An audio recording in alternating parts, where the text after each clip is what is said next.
여러분 안녕하세요. 반갑습니다. 세물결 플러스의 북마케터 이원혁입니다.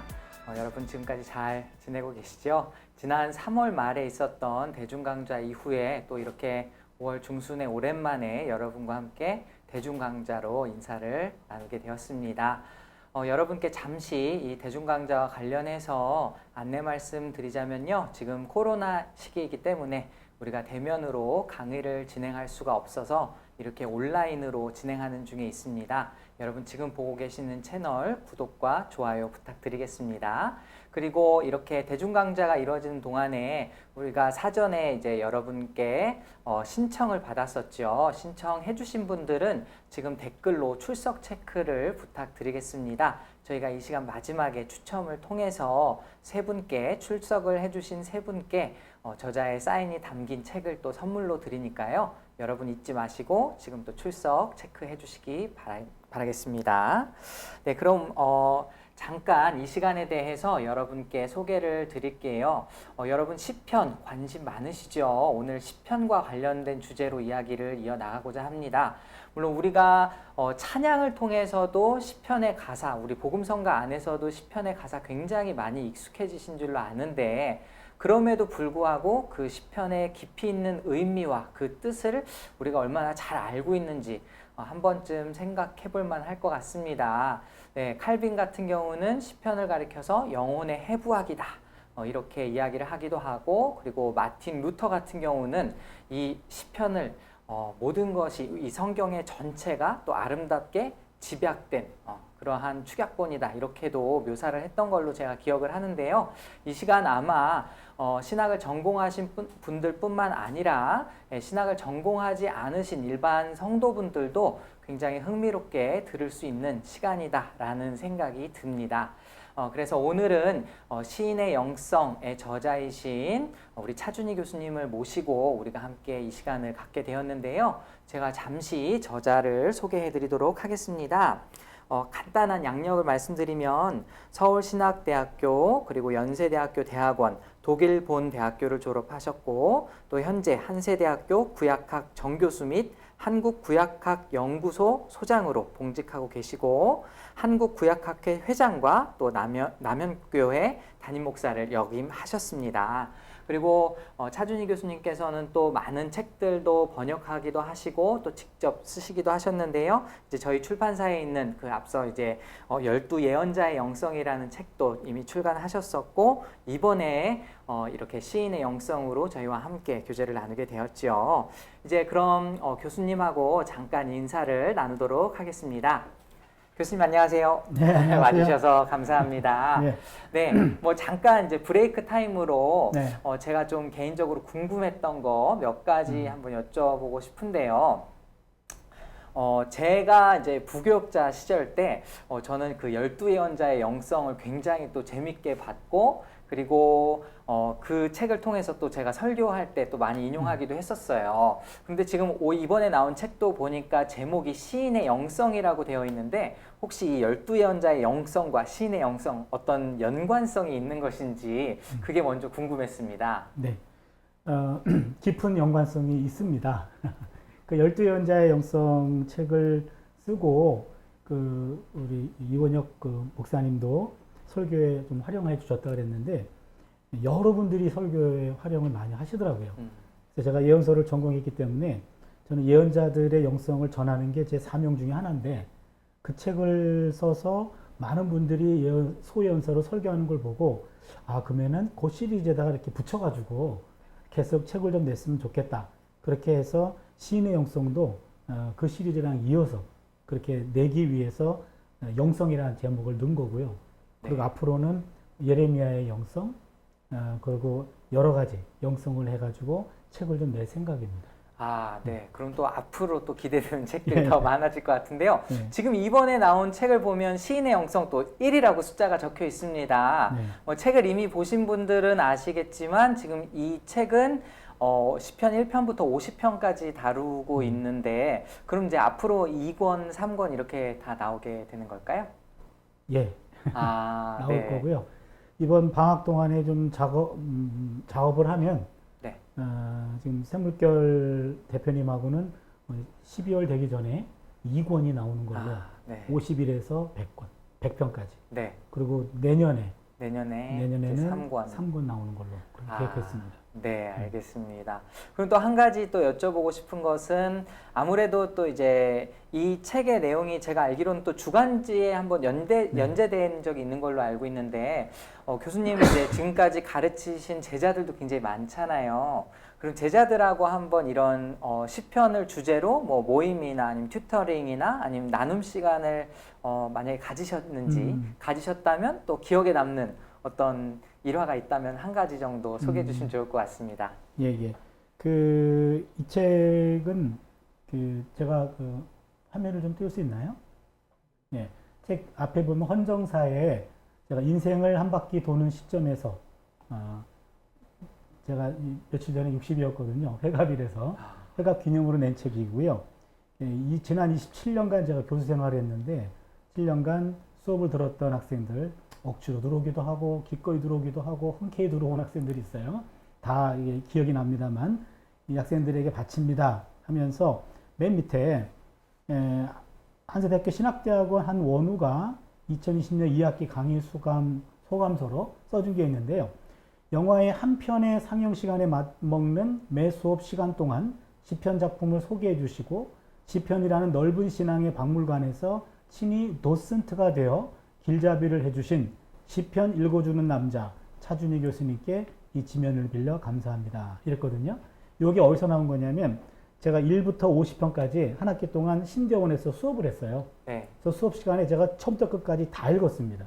한 편씩 한 편씩 읽고 네. 학생들한테 피드백을 받고 그래서 그 표현을 좀 바꿔주세요. 좀 이해가 안 됩니다. 뭐 이래서 우리 학생들의 의견을 많이 집어넣은 거거든요. 네. 그래서 충분한 나눔이 있어서 사실은 이 책에 우리 학생들의 입김도 많이 들어가 있습니다. 그래서 저는 오히려 그걸 통해 가지고 많이 내용을 좀 고쳤고 네네. 그리고 독자 친화적인 책이 좀 된 것 같아요. 네. 벌써부터 이제 여러분 이 2시간은요. 영화와 같은 시간으로 우리가 함께 보낼 수 있을 것 같습니다. 네, 제가 더 계속 이야기를 이어 나가기보다는요, 이제 본격적으로 이제 교수님께서 들려주시는 그 강의를 우리가 함께 들어보았으면 좋겠고요. 저는 이 시간에 말미에 다시 나오겠습니다. 여러분 그 전까지 시편과 관련되어서 궁금한 부분이 있다면 그리고 저자이신 우리 교수님께 던지고 싶은 질문이 있다면 여러분 댓글 남겨주시기 바랍니다. 제가 마지막에 그것을 취합해서 모두 다 질문을 드릴 수는 없겠지만 제가 그 중에 몇 가지를 선별해서 교수님께 질문을 던지는 시간 갖도록 하겠습니다. 그럼 교수님 잘 부탁드립니다. 네, 감사합니다. 여러분 반갑습니다. 조금 전에 소개받은 차준인데요. 우리가 지금 계획이 한 45분 정도 강의하고 10분 정도 쉬었다가 그 다음에는 또 45분 강의하고 그리고 질문한 내용들에 대한 답변하고 이렇게 해서 2시간 정도에서 오늘 여러분들과의 만남을 좀 가지려고 하는데요. 책에 이 서문에 보면은 이런 글이 있어요. 기독교 주간지에서 2017년 10월 31일 창간호 위클리 굿뉴스라고 주간신문이에요. 기독교 신문이죠. 여기서부터 제가 매주 한 편씩 투고를 했습니다. 그렇게 해서 지금 2018년, 19년, 20년, 21년 지금인데 매주 금요일날 오전 12시까지 넘기게 되어 있는데 지금도 사실은 132편을 넘기고 왔어요. 네. 그래서 지난 한 3년 넘게 지금 매주 시인하고 놀고 있습니다. 그래서 원고를 집필하는 동안 시인의 가르침에 홀려서 정신없이 일주일을 보냅니다. 매주 독서하고 연구하고 새롭게 배운 많은 내용들을 제한된 지면에 다 담을 수 없었기 때문에 많이 아쉬웠었습니다. 그래서 탈구하는 순간에는 굉장히 뿌듯하고 황홀함을 느끼곤 했습니다. 결론을 지을 때 글 쓰는 분들은 경험하실 거예요. 결론을 지을 때 생각하지 못했던 결론이 나오거든요. 메시지가. 그럼 그 메시지가 가슴을 아주 훈훈하게 합니다. 보람도 느끼고. 그게 딱 끝나요. 그러면 하루 정도 기분 좋고 그 다음은 또 다음 주 원고. 뭐 이렇게 해서 지나간 3년 이상을 좀 달려왔는데요. 한 1년 정도 썼던 원고를 다시 다듬으면서 이번에 새물결 새물결 출판사에서 책을 낸 거고요. 이 책의 집필 원칙과 의도를 제가 잠깐 좀 말씀드렸으면 좋겠습니다.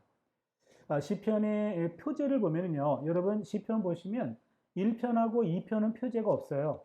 그런데 시편 3편 같은 경우에 보면 다윗이 그의 아들 압살롬을 피할 때 지은 시, 이런 식으로 제목이 나옵니다. 그거를 표제라 그래요. 시편의 표제는 처음부터 본문과 함께 기록된 것이 아니라 후대에 덧붙여진 겁니다. 일종의 본문에 대한 제목이에요. 본문에 대한 제목인데 이것은 원래 있었던 것이 아니라 후대에 시편을 모으면서 거기에다가 모은 사람이 제목을 붙인 겁니다. 일종의 시편을 다 읽어봤더니 이 시편은 이런 내용입니다 해서 최초의 해석에 해당합니다. 그 얘기는 뭐냐면 그거 없이 읽는 것이 오리지널 시편을 대하는 거다라는 이야기죠. 그래서 간혹 가다가 시편의 내용하고 표제하고 안 맞는 경우들이 있어요. 그렇게 되면은 원래 시편이 표제에 의해 가지고 조금 핀트를 벗어날 때가 있습니다. 왜곡할 때가 있죠. 그래서 제가 이 책에서 원칙을 삼은 것은 표제를 무시한다. 표제를 무시하고 원래의 의미에 주목하기 위해서 해석 범위를 표제를 제외한 내용에 한정하겠다라는 게 이 책의 집필 의도고요.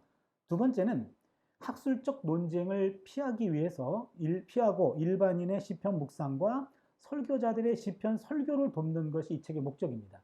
그래서 각주는 거의 없습니다.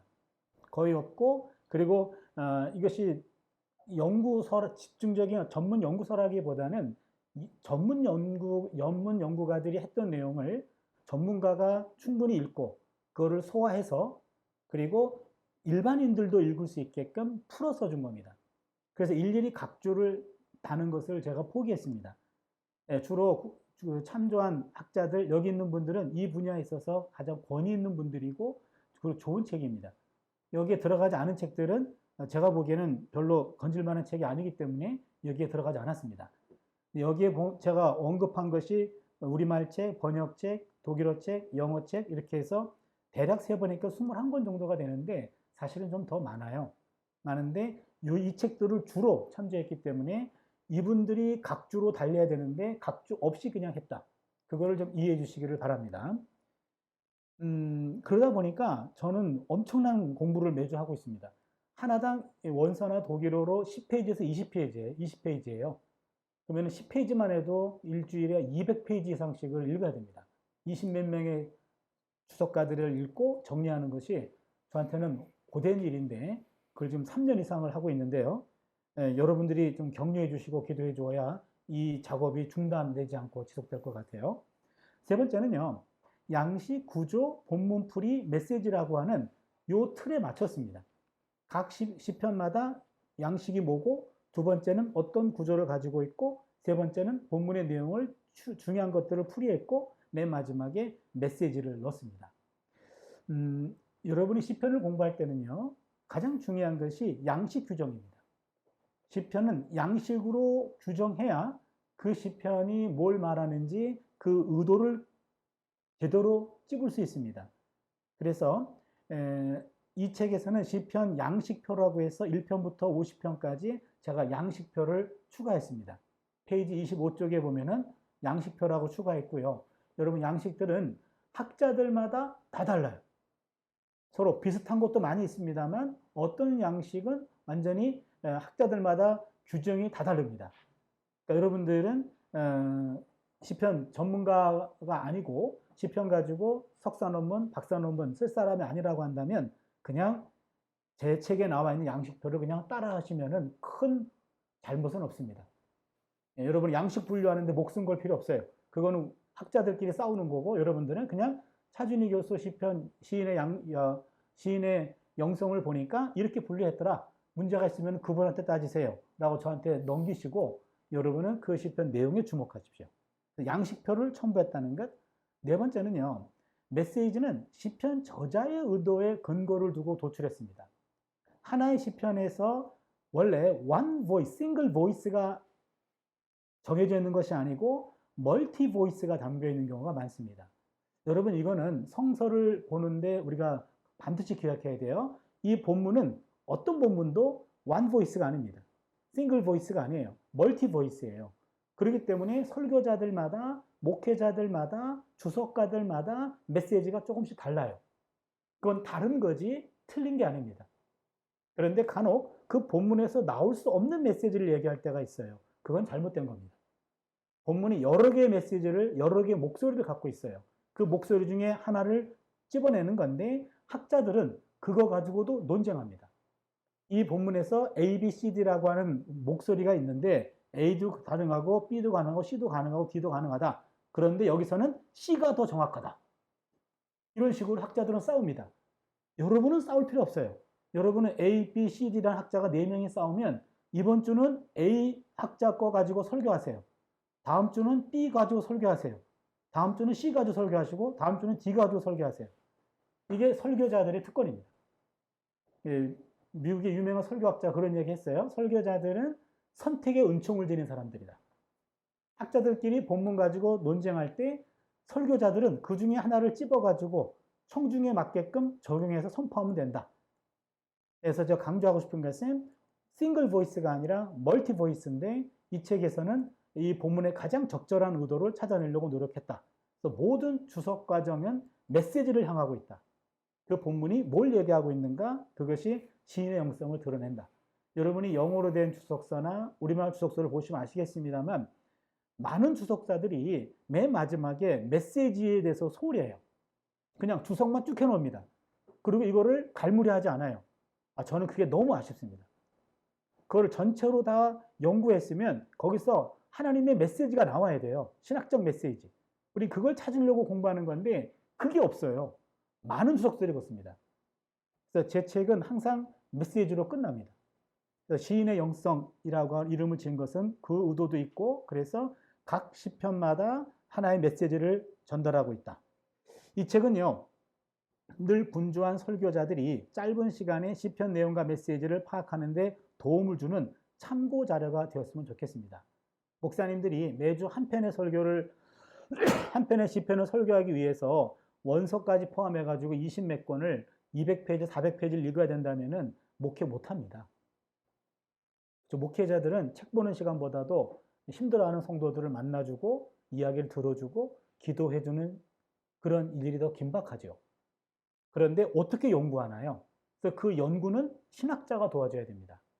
제가 목회도 했고 그다음에 교수생활 28년째 하고 있는데요. 제가 목회 3년 단독 목회를 해봤는데 그때 깨달은 바가 있어요. 목사님들은 목회자들은 성도들을 만나서 도와주는 사람이라면 신학자들은 목회자의 설교를 도와줘야 된다. 그래서 목회자들이 책상에 앉아서 성경을 깊이 연구할 수 있는 시간적인 여유가 안 됩니다. 그런 부분들은 신학자가 채워줘야 되죠. 그래서 이 책도 시편의 메시지를 목회자들이, 신학도들이, 그 다음에 일반 독자들이 시편을 이해하는 데 도움이 됐으면 좋겠다라는 취지에서 썼습니다. 여러분들이 저는 또 한편으로는 시편에 나와 있는 이 무궁무진한 메시지들이 한국교회에서 묻혀지는 게 너무 안타깝습니다.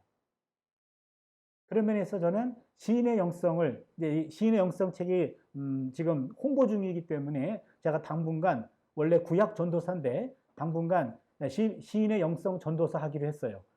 그래서 페이스북에도 만나는 사람 집회 때마다 늘 강구하고 있는데요. 왜냐하면 시편에 나와 있는 영성들이 강단을 통해서 그리고 많은 성도님들에게 전달되었으면 하는 그런 마음이 간절하기 때문에 그렇습니다. 예, 그 다음에 머릿말에서 조금 봐야 될 내용이 있어서 좀 말씀을 드릴게요. 보네퍼 얘기인데요. 오늘날의 교회가 시편을 잘 활용하지 않게 되면서 비할 바 없는 보물들이 시편과 함께 교회에서 사라졌다. 그러나 시편 기도가 다시 회복되면 상상할 수 없는 힘이 교회 안으로 들어올 것이다. 이 보네퍼가 한 말입니다. 이 보네퍼가 시편의 힘에 대해서 얘기해주고 있는 건데요. 지금 보네퍼 판단에 따르면 오늘의 강단은, 오늘의 교회는 시편의 기도를 잃어버렸다 그 얘기죠. 오늘의 교회는 시인의 영성이 사장됐다 그런 얘기입니다. 구약성경은 크게 보면 오경, 역사서, 시가서, 예언서로 구분이 되는데요. 오경과 역사서는 하나님이 이스라엘에게 행하신 구원 행동을 보여줍니다. 액트. 예언서는 예언자를 통해 주신 말씀입니다. was. 그리고 시가서는 구원 행동과 말씀에 대한 인간의 응답이라고 말할 수 있습니다. 여러분 그림을 잠깐 보시면 오경과 역사서는 위에서부터 아래로 주어지는 하나님의 구원 행동, 예언서는 하나님의 말씀이에요. 그런데 시가서는 이 행동과 말씀에 대한 인간의 응답입니다. 응답. 이거를 계시라고 말한다면 이거는 응답이 되겠죠.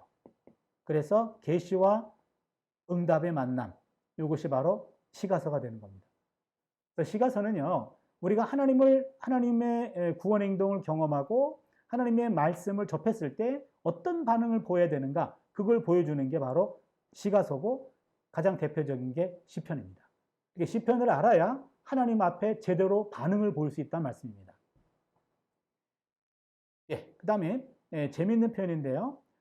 하나님은 랍비들이 표현하는 겁니다. 오경 모세를 통해서 5권의 토라를 주셨다면 다윗을 통해서 5권의 시편집을 주셨답니다. 위에서부터 아래로 주어지는 5권의 토라, 이 토라에 대한 반응으로서 시편 5권입니다. 5대 5가 되는 거죠. 시인들은 하나님이 삶 속에 찾아오셨을 때는요, 역사하시고 말씀하실 때는 찬양으로 응답했습니다. 야훼를 찬양하라. 그는 높고 영화로우시며 말과 그 탄자를 바다에 던지셨음이로다. 성경에 나오는 최초의 찬양시죠. 여러분 기억하시죠? 출애굽기 15장 21절. 여러분 시편은 시편에만 있는 것이 아니라 오경에도 예언서에도 지혜서에도 여기저기 다 있습니다. 최초의 찬양시라고 한다면 출애굽기 15장 21절에 바로 출애굽을 경험하고 난 다음에 미리암이 부른 노래, 그게 찬양시고요. 하나님의 부재와 침묵을 경험할 때가 있습니다. 그때는 탄원시로 고백합니다. 나의 하나님 어찌하여 나를 버리시나이까? 엘리 엘리 라마 사박다니. 예수님의 가상 7원 중에 하나죠. 시편 22편 1절에 나와 있는 말씀입니다. 바로 탄원시입니다. 찬양시는 기뻐 부르는 노래고 탄원시는 슬픔 가운데 절규하는 기도입니다. 그러게 찬양시는 노래고 탄원시는 기도입니다. 노래와 기도는 인간이 하나님과 소통할 수 있는 유일한 통로가 됩니다. 그리고 인간이 신과 만난다. 그거는 찬양과 기도 둘밖에 없습니다. 하나님은 찬양 중에 임재하시기 때문에 시편 22편 3절이죠. 이스라엘의 찬양 중에 거하시는 주여, 주는 거룩하시니이다. 찬양 중에 하나님이 임재하십니다. 그러면은 우리가 찬양을 통해 하나님의 임재 안으로 들어가죠. 그 속에 머무를 때 비로소 우리 하나님과 대화할 수 있는 기도가 가능합니다. 찬양과 기도는 같이 가는 겁니다. 그렇다면 하나님과 소통하는 일에는 매뉴얼이 필요한데 이 매뉴얼이 시편입니다. 시편이 인간이 하나님과 어떻게 소통해야 하는지를 자세히 알려주는 교과서와도 같은 역할을 합니다. 따라서 시편을 제대로 알면 하나님과 올바르게 소통할 수 있다라는 얘기죠. 시편은 찬양의 책으로 우리에게 찬양의 정도를 가르쳐 줍니다. 올바른 길을 가르쳐 주고. 근데 아우구스티누스가 이런 말합니다. 여러분 가끔 그런 생각 안 해보셨나요? 하나님을 찬양하라. 그걸 누가 얘기합니까? 하나님이 말씀하세요. 야, 나를 찬양하라. 그렇게 얘기해요. 하나님이 김일성도 아니고 본인을 찬양하라 그래서 저는 한때는 좀 웃겼어요. 아니 왜 당신을 찬양하라고 당신 입으로 꼭 얘기해야 되나? 제 3자를 통해 가지고 말을 주든지 그러지 꼭 너희는 나를 찬양하라 이렇게 말한단 말이에요. 저게 무슨 의도가 있는가? 근데 가만히 봤더니요. 아우구스티누스 말처럼 우리는 찬양을 통해 찬양하는 대상을 닮아가기 때문에 찬양하라고 그러는 거예요. 그러니까 찬양은 우리에게 유익하기 때문에 찬양하라는 거지 하나님 기분 좋으라고 기쁨 줘 대달라고 하는 게 아니란 얘기죠. 두 번째는요. 하나님을 찬양하면서 그분의 형상을 닮아갑니다. 제가 원래 쓸 때는요. 하나님의 형상대로 빚어진다라고 글을 썼는데 우리 그 샘물결의 에디터 편집자께서 말을 좀 멋있게 바꿔주셨는데 내 말이 더 멋있는 것 같아요. 그렇잖아요. 하나님을 찬양하면서 하나님의 형상대로 빚어진다. 멋있잖아요. 이거를 왜 닮아간다라고 바꿨는지 이건 좀 아쉽습니다. 그래서 제가 다시 바꿨어요. 내 책에만. 하나님의 형상대로 우리가 빚어집니다. 세 번째는요. 그래서 거룩하신 하나님을 찬양하면 찬양할수록 우리도 더욱 거룩해집니다. 그래서 우리가 거룩해지고 바로 하나님을 닮아가고 형상대로 빚어지기 위해서 찬양하라고 얘기한 거예요. 그럼 찬양은 하나님에게도 불쾌하진 않겠지만 더 중요한 유익을 얻는 것은 찬양하는 사람입니다. 그래서 기독교 예배는 하나님을 영화롭게 할 뿐만 아니라 신자들을 성화의 길로 이끕니다. 찬양을 통해서. 또한 기도의 책으로서 우리에게 기도의 정도를 보여주는데 깔뱅은 영혼의 해부도다 혹은 해부학이다 이런 말을 했습니다. 왜냐하면 시편을 보니까 고통과 기쁨, 불행과 행복, 질병과 죽음, 불신과 배신, 불의와 배신, 회개와 용서, 하나님을 향한 감사와 고백 등 이 모든 경우의 수가 다 들어가 있어요. 시편에 담긴 한 시인의 심정이 바로 우리 심정과 정확히 일치합니다. 그런 면에 있어서요. 시편은 인생의 희로애락이 다 공존하고 있고 그 안에서 우리보다 앞섰던 여러분 다윗 때부터 작사 작곡되었으니까는 주전 1000년이죠. 지금 2000년이 지나갔죠. 그러면 3000년의 영성이 담겨 있는 게 시편입니다. 그리고 시편 150편을 자세히 읽어보면 지금 내 영적 상태가 어느 시편의 시인과 일치합니다. 그러면은 그냥 우리 언어로 하나님께 막 달라 기도하기보다는 그 시편을 찾아요. 그 시편을 깊이 묵상하고 그 시편을 읽습니다. 그리 되면 내 심정도 제대로 표현되어 있고 더 중요한 것은 응답하실 하나님이 익숙해져 있어요. 3000년 동안 들어왔기 때문에 아주 익숙합니다. 응답 속도도 빠르겠죠. 이 모든 것들을 무시하고 마구 달라는 기도고 막달라 기도라고 얘기하죠. 예, 막달라 기도도 워낙 막가파들이 많기 때문에 그것도 하나님이 이해를 하십니다. 그러나 다윗의 영성에 묻어가서 바로 시편에 있는 기도를 가지고 기도한다면 훨씬 응답 속도가 빠를 거다. 시편을 공부하자 이런 얘기입니다. 시편에서 대표적인 장르가 찬양시 우리가 얘기했고요. 탄원시 얘기했는데 또 하나가 감사시입니다. 첫째, 찬양시는 방향 설정의 시예요. 여기 나와 있는 그 오리엔테이션, 그 다음에 탄원시는 방향 상실, disorientation. 영어 표현이 재밌습니다. 그 다음에 감사시는 reorientation이라고 되어 있어요. reorientation. 그래서 orientation, 지금 orientation은 지금 정상적인 상태, 방향 설정. 근데 disorientation, 방향이 상실됐어요. 그 다음에는 다시 reorientation, 다시 재설정됐습니다. 이 말은 부르고만이 얘기했어요. 부르고만. 우리나라 말로 여러 말로 번역이 돼가지고요. 제가 책을 번역할 때마다 쓸 때마다 이 번역을 달리했어요. 최근까지는 일단 방향 설정의 시라고 번역했습니다. 방향 설정의 시, 탄원시는 방향 상실의 시, 그 다음에 감사시는 방향 재설정의 시다. 그래서 찬양시는 하나님의 창조 질서가 자연 세계와 인간 사회에서 오차없이 작동되는 상태, 아주 정상적인 상태, 그냥 입에서 찬양이 저절로 나오는 상태, 이게 오리엔테이션 싸움이고, 탄원시는 디스오리엔테이션, 하나님의 창조 질서가 인간 사회와 역사에서 잘 작동되지 않는 상황이죠. 하나님의 현존이 가려진 하나님의 일식의 순간을 경험하는 겁니다. 여러분, 하나님의 일식이라는 수업은 마틴 부버가 말인데 아무리 생각해도 멋있어요. 지구하고 태양하고 중간에 달이 낀 겁니다. 중간에 꽉 끼는 바람에 잠시 태양이 보이지 않는 거죠. 태양이 보이지 않는 것이지 태양이 없는 게 아니에요. 이렇게 하나님의 부재를 경험하는 순간이 있습니다. 이때 부르는 것이 탄원시다. 감사시는 재설정인데 길을 잃고 암초에 부딪혀서 헤매던 시인이 다시 길을 찾아 제자리로 돌아온 후에 부른 시. 이게 바로 감사시입니다. 시편 150편으로 구성된 시편 각기 특정 장르로 구분할 수 있어요. 장르 구분이 모호한 시편도 적지 않습니다. 이럴 때마다 저는 머리털을 뽑아가면서 장르를 결정했어요. 아주 힘들었습니다. 장르를 결정하지 않으면 메시지를 이렇게 초점을 잡을 수가 없어요.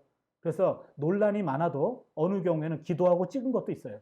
뭐 다 일리가 있기 때문에 학자마다 다 다르기 때문에 나도 학자거든요. 그래서 찝어야 되는데 계시로 찝을 때도 있고 기도로 찝을 때도 있고 이렇게 해서 하나를 찝어놔야 메시지가 꿰지기 때문에 그래요.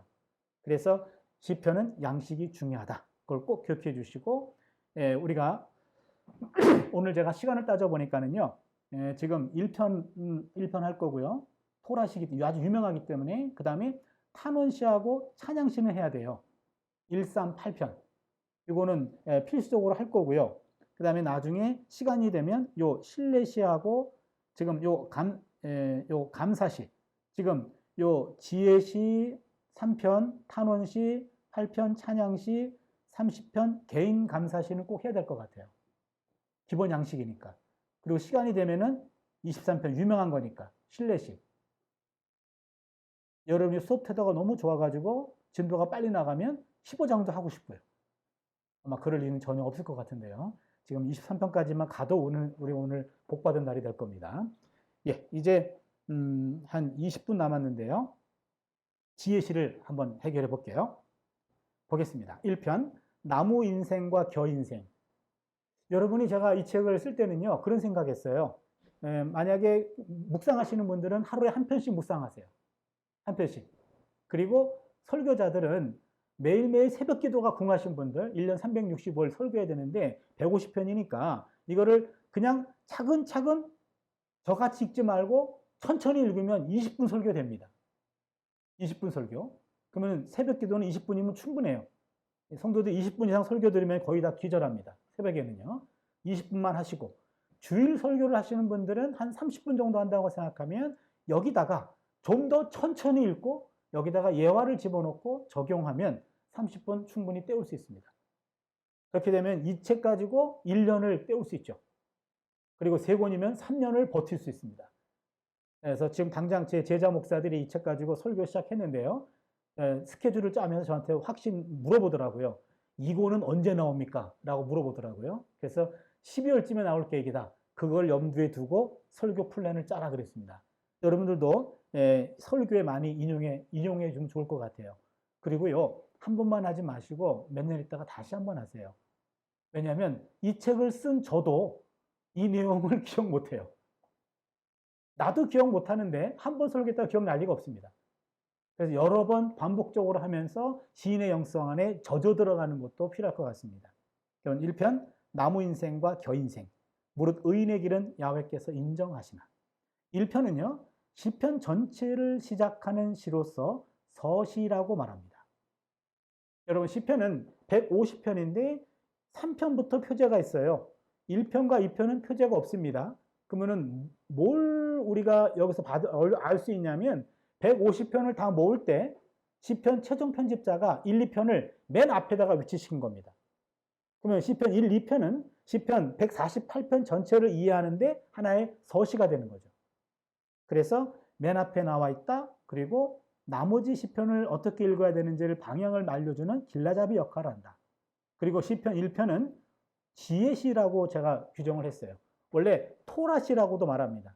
시편 1편 2절에 오직 야훼의 율법을 즐거워하여 그의 율법을 주야로 묵상한도다 라고 하면서 토라가 강조되기 때문에 토라시, 율법시로도 분류할 수 있습니다. 근데 저는 악인과 의인을 이렇게 대조시키고 있기 때문에 의인과 악인과 의인을 대조시키는 것은 여러분 잠언 보면 많이 나오죠. 잠언이 지혜문학입니다. 두 인생 길을 배제했다라는 것은 이건 지혜문학입니다. 그래서 지혜시라고 이름을 졌고요.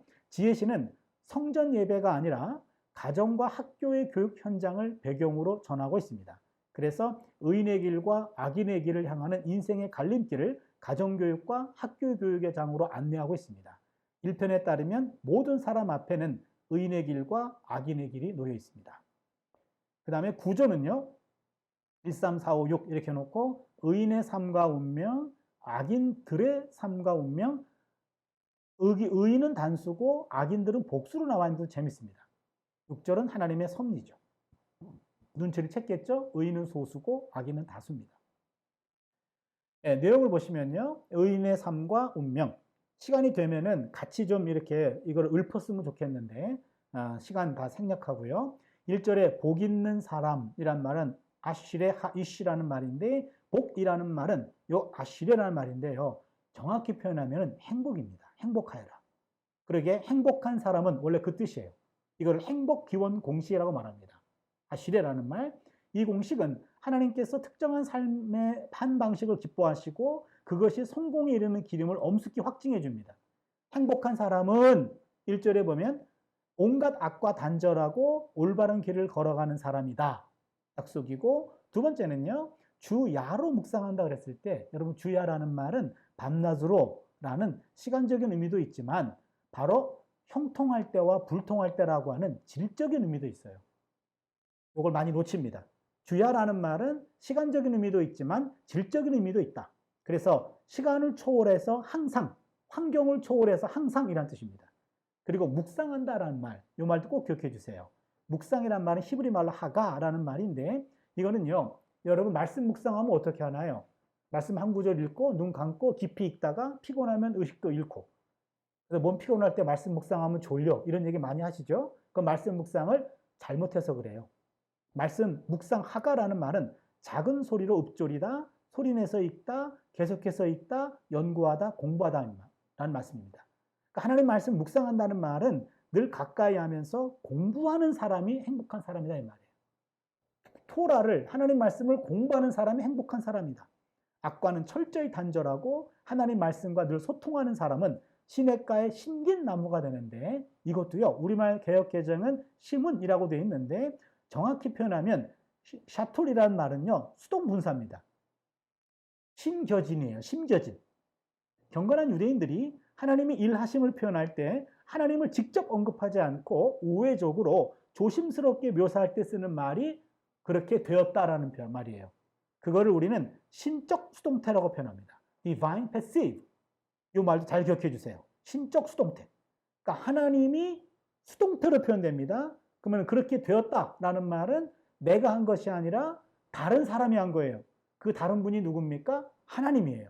그래서 하나님이 하셨다라는 말을 그렇게 되었다라고 표현하는 거죠. 시냇가에 심겨진 나무입니다.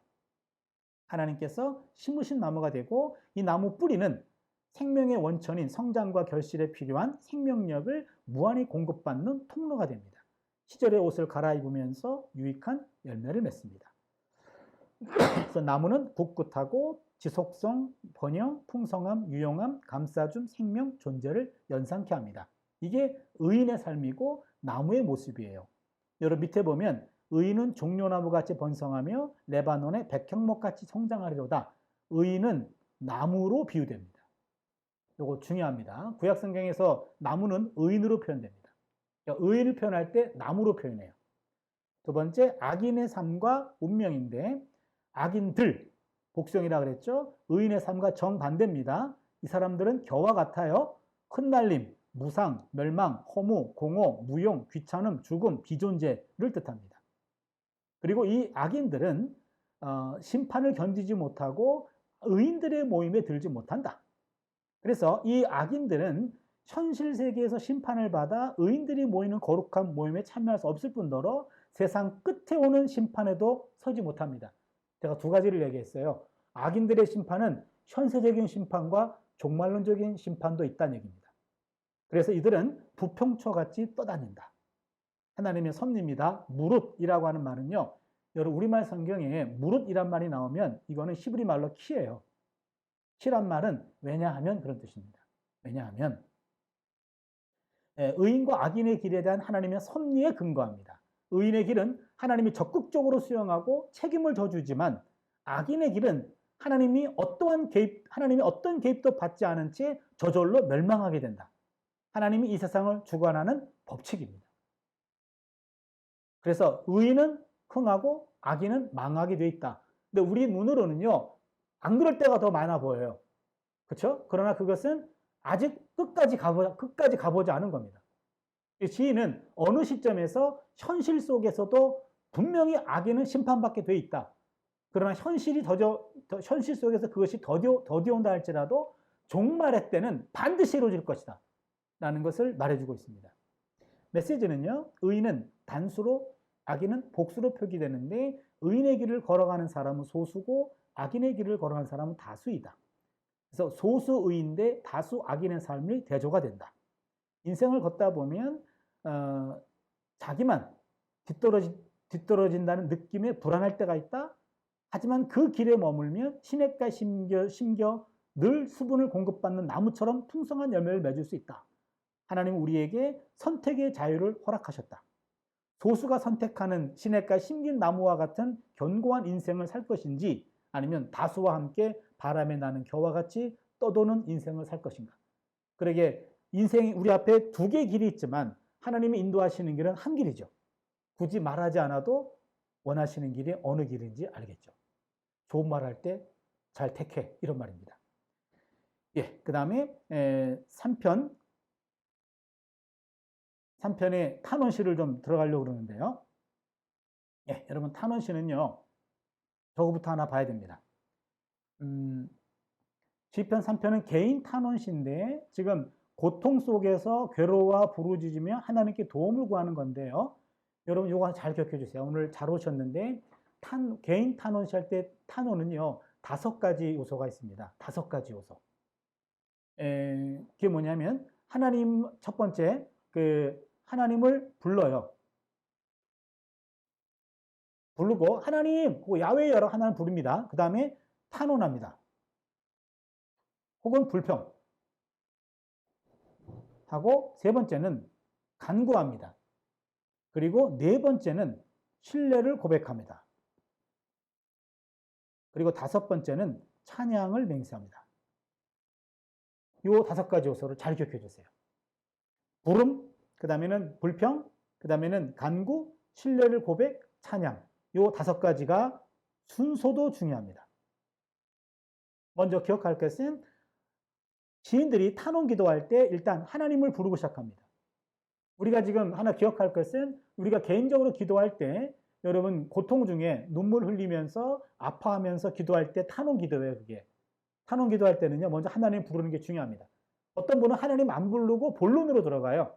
그냥 어찌된 일입니까? 왜 나한테 그러십니까? 라고 그러는데 하나님이 지금 그럴 거예요. 쟤 지금 누구한테 따지는 거니? 그럴 거예요. 하나님 불러야 됩니다. 그리고 또 하나는요 어떤 분은 기도할 때 예수님이라고 기도하는 분이 있어요. 그러면 하나님이 우편에 앉으신 예수님에게 야 오늘은 너한테 기도한다. 야 네가 알아서 해라. 라고 하나님 싸우십니다. 여러분 기도 통해서 삼위일체 하나님 싸움 붙이면 안 돼요. 기도는 하나님에게 예수님의 이름으로 성령의 도움으로 하는 겁니다. 기도는 하나님에게 예수님은 중재해주고 성령님은 도와주시는 분이에요. 그리고 기도는 반드시 하나님한테 한다. 그 다음에 하나님을 불렀다면 중간중간에 예수님과 성령님을 초청할 수는 있다. 그러나 처음부터 하나님을 빼면 하나님 삐지신다. 그리고 삼위일체 하나님 싸우신다. 기도 응답은 될 리가 없다. 다 망하는 겁니다. 그래서 하나님 부르고 두 번째는 불평하고 간구하고 신뢰 고백하고 찬양인데 찬양은요. 찬양하고 우리가 기도할 때 맨 마지막에 예수님 이름으로 기도합니다 그러죠. 어떤 분은 예수님 이름으로 기도했습니다라고 완료형이나 과거형을 쓰는 분이 있어요. 그것도 좀 아쉽습니다.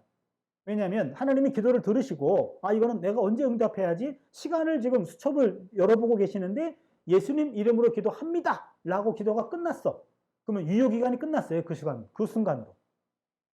무슨 얘기인지 아세요? 기도는 언제까지 유효하냐면 응답될 때까지 유효해요. 그럼 어떻게 해야 됩니까? 영원한 현재형을 써야 됩니다. 예수님 이름으로 기도합니다. 기도하나이다. 기도드립니다. 라고 현재형으로 끝나야 돼요. 언제까지? 응답될 때까지. 그래서 여러분 꼭 기억합시다. 기도는 하나님한테 한다. 맨 마지막에 예수님 이름으로 기도합니다. 라고 얘기할 때는 현재형을 쓴다.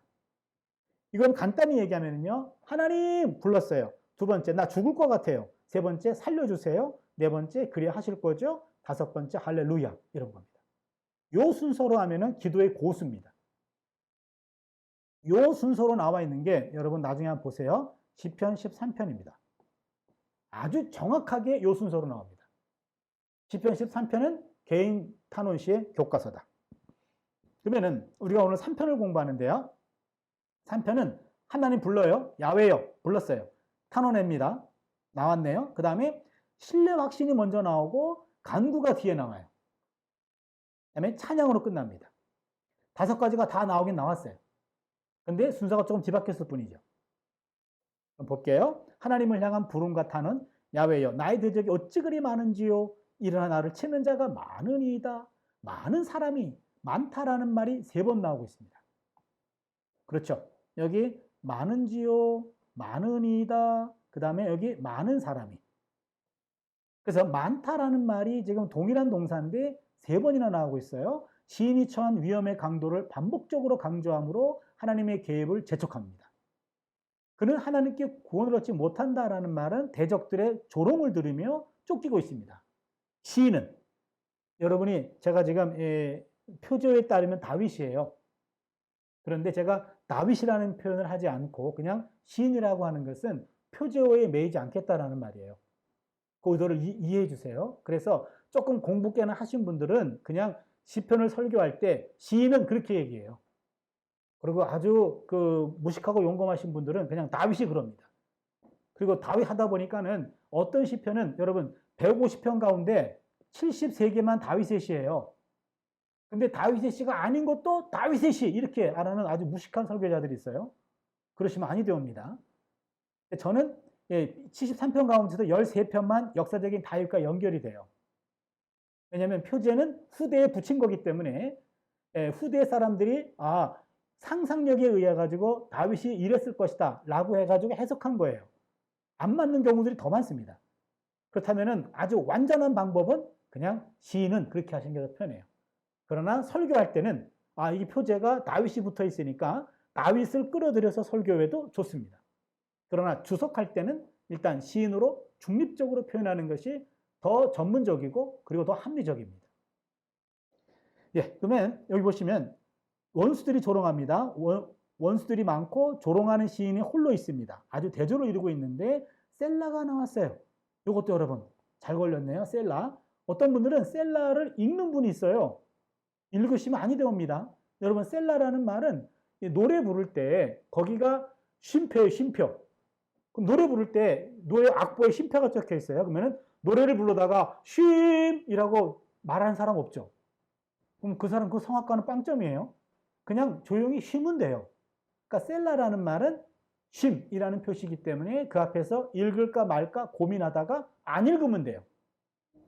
그러니까 읽을까 말까 하는 그런 약간의 휴지, 약간의 쉼은 있어야 된다. 그게 셀라라는 표시입니다. 그 다음에 신뢰 확신은요. 야훼여 주는 나의 방패시요 나의 영광이시요 나의 머리를 드시는 자니이다. 내가 나의 목소리로 야훼께 부르짖으니 그의 성산에 응답하시는도다. 내가 누워 자고 깨었으니 야훼께서 나를 붙드심이로다. 천만이 나를 애워싸 진친다 하여도 나는 두려워하지 아니하리이다. 여기 3절은요. 여러분 이 책을 잘 봐주세요. 첫 문장 문자적으로 번역하면 그러나가 들어가 있습니다. 그러나 우리 성경엔 없어요. 그러나 당신 야훼는 나를 둘러싼 방패시오. 지금 여러분 우리 시편에서 주라고 나와 있는 건 원래 원문은 너예요. 당신입니다. 히브리어 당신을 우리 시편에서는요 그냥 주님으로 번역했어요. 주로. 주의 백성 하면은 당신의 백성이란 말이에요. 이거 가지고 번역할 때 신학자들이 많이 논쟁했습니다. 하나님한테 당신이라고 하면은 이거 버르장머리 없는 거 아니냐. 이거는 존칭이다. 그렇지만은 문법적으로는 그렇지만 정서적으로는 당신이라고 하면은 한판 싸우자는 거 아니냐. 이래가지고 대판 싸워가지고요. 그냥 주로 통일했어요. 그 바람에 시편에서 주의 백성 하면은 당신의 백성인데 바로 주의 백성 하면 조금 거리감이 생겨요. 그거 좀 아쉽습니다. 근데 아무튼 여기서 그러나 당신 야훼는 나를 둘러싼 방패시오. 이게 중요합니다. 갑자기 시인의 고백이 탄원에서 신뢰로 바뀌는데 절망에 둘러싸여 있던 시인의 시선이 문제로부터 벗어나서 위에 계시는 하나님을 향하기 시작하자 그동안 보지 못했던 사실이 보입니다. 뭐가 보입니까? 하나님은 나를 둘러싼 방패라는 거예요. 우리말 성경에 나의 방패라는 말은 번역이 조금 아쉽습니다. 나의 방패가 아니라 나를 둘러싼이라고 하는 이 전치사가 빠졌어요. 그러면 여러분 나의 방패와 나를 둘러싼 방패는 다르죠. 그럼 나의 방패는 앞에만 막아줘요. 그렇죠. 한 면만 막아줍니다. 나를 둘러싼 방패는 사면을 막아주는 거예요. 그러니까 하나님의 방패는 완벽한 방패인데 이거를 시인이 의도적으로 이 전치사를 사용했는데 우리말 번역에서는 그 의도를 외면했습니다. 바아드란 말이에요. 둘러싼 바아드. 하나님의 방패는 한 면이 아니라 사면 모두를 감쌉니다. 하나님의 구원과 보호의 완전함을 상징적으로 표현합니다. 더 나아가 시인은 하나님께서 자신에게 영광을 주고 자신의 명예를 회복시켜 주시는 분임을 고백합니다. 그리고 중요한 것은 또 부르짖다인데요. 여러분 히브리어 시제가 두 개예요. 미완료형과 완료형. 미완료형이라는 말은 이것은 아직 끝나지 않았다는 말이죠. 그러면 반복된다는 말입니다. 시인의 부르짖는 기도가 일회성에 그치지 않고 반복된 행동임을 보여줍니다. 반복된 행동. 기도의 반복성이죠. 5절에 텍스트를 봐주시면요. 5절에 붙든다라는 말도 미완료형입니다. 이 미완료형도 지속적인 것을 말합니다. 그러니까 기도의 반복성과 보호의 지속성이에요. 누워 자고 깨다라는 말은 철야 기도를 마친 다음에 아침 기도인 것 같습니다. 이 3편의 기도가. 천만인이라고 얘기할 때 이 인자가 암이란 말인데 이거는 군대를 말합니다. 천만 군대가 나를 둘러서 애워싼다 할지라도 나는 전혀 두려워하지 않는다. 시인은 하나님에 대한 믿음으로 두려움을 몰아내고 안전함을 느낍니다. 엄청난 믿음입니다. 그래서 간구와 응답이 나오는데 야훼여 일어나소서 나의 하나님이여 나를 구원하소서 주께서 나의 모든 원수의 뺨을 치시며 악인의 이를 꺾으셨나이다. 야훼여 일어나소서 쿠마 야페 달리다 굼 할 때 굼 그 굼이에요. 굼 그거는 아람어고 쿠마라는 말은 히브리어. 쿠마 야페 야훼여 일어나소서 하늘 보좌에 일어나셔서 보좌에서 자신의 문제에 개입해 달라는 요청하는 급박한 간구입니다. 원래 여러분 야훼여 일어나소서라는 말은요. 법계에 발등을 두고 있는 하나님을 전쟁터로 갈 때 하나님을 전쟁에 참전시킬 때 야훼여 일어나소서라는 표현입니다. 그러게 여러분 이 기도는요. 하나 팁을 드릴게요. 가장 긴박한 상황에서 하는 기도입니다. 그러게 하나님 지금 기도를 들으시고 메모 스케줄을 지금 보시면서 언제 개입할지 그렇게 기다리다가 나 죽습니다. 그러지 마시고 지금 일어나세요. 지금 개입해 주세요. 라는 긴박한 기도입니다. 그래서 여러분 야훼여 일어나소서라고 하는 기도는 평생에 한두 번만 쓰세요. 정말로 긴박할 때 지금 하나님 응답하지 않으면 정말로 위험하다. 그때 야훼여 일어나소서라고 한두 번 쓰셔야지 기도할 때마다 일어나라 그러면요. 하나님 다시는 안 일어납니다. 진짜 필요할 때 안 일어날 수 있어요. 그래서 야훼여 일어나소서 긴박한 상황입니다. 원수의 뺨을 치시고 악인의 일을 꺾으셨나이다. 이것도 상당히 재밌습니다. 이 표현을 보니까 악인의 모든 원수의 뺨을 치시며 꺾으셨나이다. 이게 다 퍼펙트예요. 완료형입니다. 완료형. 지금 꺾지 않았어요. 꺾을 거예요. 뺨을 칠 거예요. 근데 이 시인은 쳤다. 꺾었다. 라고 완료형을 씁니다. 이거는 무슨 의미냐면 완료형 동사를 쓰면서 이미 그런 일이 확실히 일어날 것이다 라는 말로 쓰는 완료형 시제입니다. 확신의 완료형이라고 말합니다. 미래에 일어날 사건이 확실히 성취될 것임을 나타내는 표현입니다. 시인은 이처럼 미래에 일어날 사건을 미리 발생한 사건으로 고백함으로 기도 응답을 확신하고 있습니다. 마지막은 구원은 야훼께 있사오니 주의 복을 주의 백성에게 내리소서. 여러분 분위기가 완전히 좀 정돈이 됐죠. 막 쫓겨 야훼여 많은 사람이 나를 대적합니다. 이렇게 막 쫓기는 상황에서 마음의 평정을 찾아서 구원은 야훼께 있사오니 주의 복을 주의 백성에게 내리소서. 백성을 돌아볼 수 있는 왕의 어떤 존엄에 도달하게 됐어요. 그리고는 이제는 내 문제는 해결됐으니 우리 백성들을 챙겨주십시오. 그렇게 얘기하면서 문제가 해결되고 찬양과 축복으로 끝나는 겁니다. 메시지를 보면은요. 시편 3편의 시인은 자신의 분신과도 같은 아들에게 쫓기는 제가 메시지에 와서는요. 표제를 사용하기도 합니다. 표제는 이게 다윗이 그의 아들 압살롬에게 피할 때 지은 시예요. 참 저 같으면은요. 우리 집에 딸이 둘이 있는데 우리 두 딸이 칼을 들고 아빠를 쫓는다? 전 도망 안 갈 것 같아요. 그냥 야 안방에 와가지고 이불 뒤집고 나 그냥 죽여라. 아무도 모르게 해라. 내가 너들한테 부정당한 인생이라면 내가 살아야 될 이유가 없다. 그럴 거 아닙니까? 자녀가 나를 죽이려고 한다. 자녀가 나를 부정한다. 여러분 자녀는 나의 생명의 분기시예요. 자녀의 생명 안에 내 생명의 일부가 들어가 있어요. 자녀는 나의 미래예요. 나의 미래가 나의 현재를 부정한다? 그럼 나는 살아야 될 이유가 없는 거죠. 가장 절망적인 순간이에요. 그래서 제가 3편 가지고 설교할 때는 절망의 순간이라는 제목을 가지고 설교를 했어요. 절망의 순간. 시인은 자신을 조롱하는 수많은 주변의 대적들을 보고 절망합니다. 그러나 절망의 순간에 눈을 들어 하나님을 응시하자 희망이 보이기 시작합니다. 이게요. 2절에서 3절로 넘어갈 때 그 시선이 중요합니다. 절망의 순간 원수들 앞에 시선마저 빼앗겨서 위에 계신 하나님을 놓치면 최고의 절망입니다. 우리는 시인의 본을 따라 절망의 순간 문제 자체보다 문제 해결사 되시는 하나님을 바라보는 것. 이 시선 하나가 인생을 바꿉니다. 상황이 절망스럽다고 시선마저 절망에 매일 필요는 없습니다. 절망의 순간이야말로 우리의 시선이 위를 향해야 하는 때입니다. 내가 산을 향하여 눈을 들리라. 나의 도움이 어디서 올꼬? 나의 도움은 천지를 지으신 야훼에게서로다.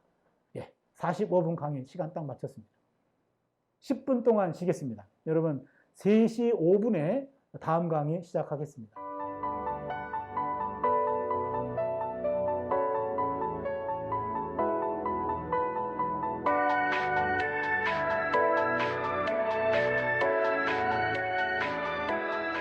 여러분 반갑습니다. 이어서 강의를 할 텐데요. 우리가 좀 전에는 1편하고 3편 했어요. 1편은 지혜시, 3편은 탄원시, 개인 탄원시죠. 그 다음에 이번에는 찬양시 하고 우리가 꼭 해야 되는 게 찬양시와 감사시는 해야 돼요.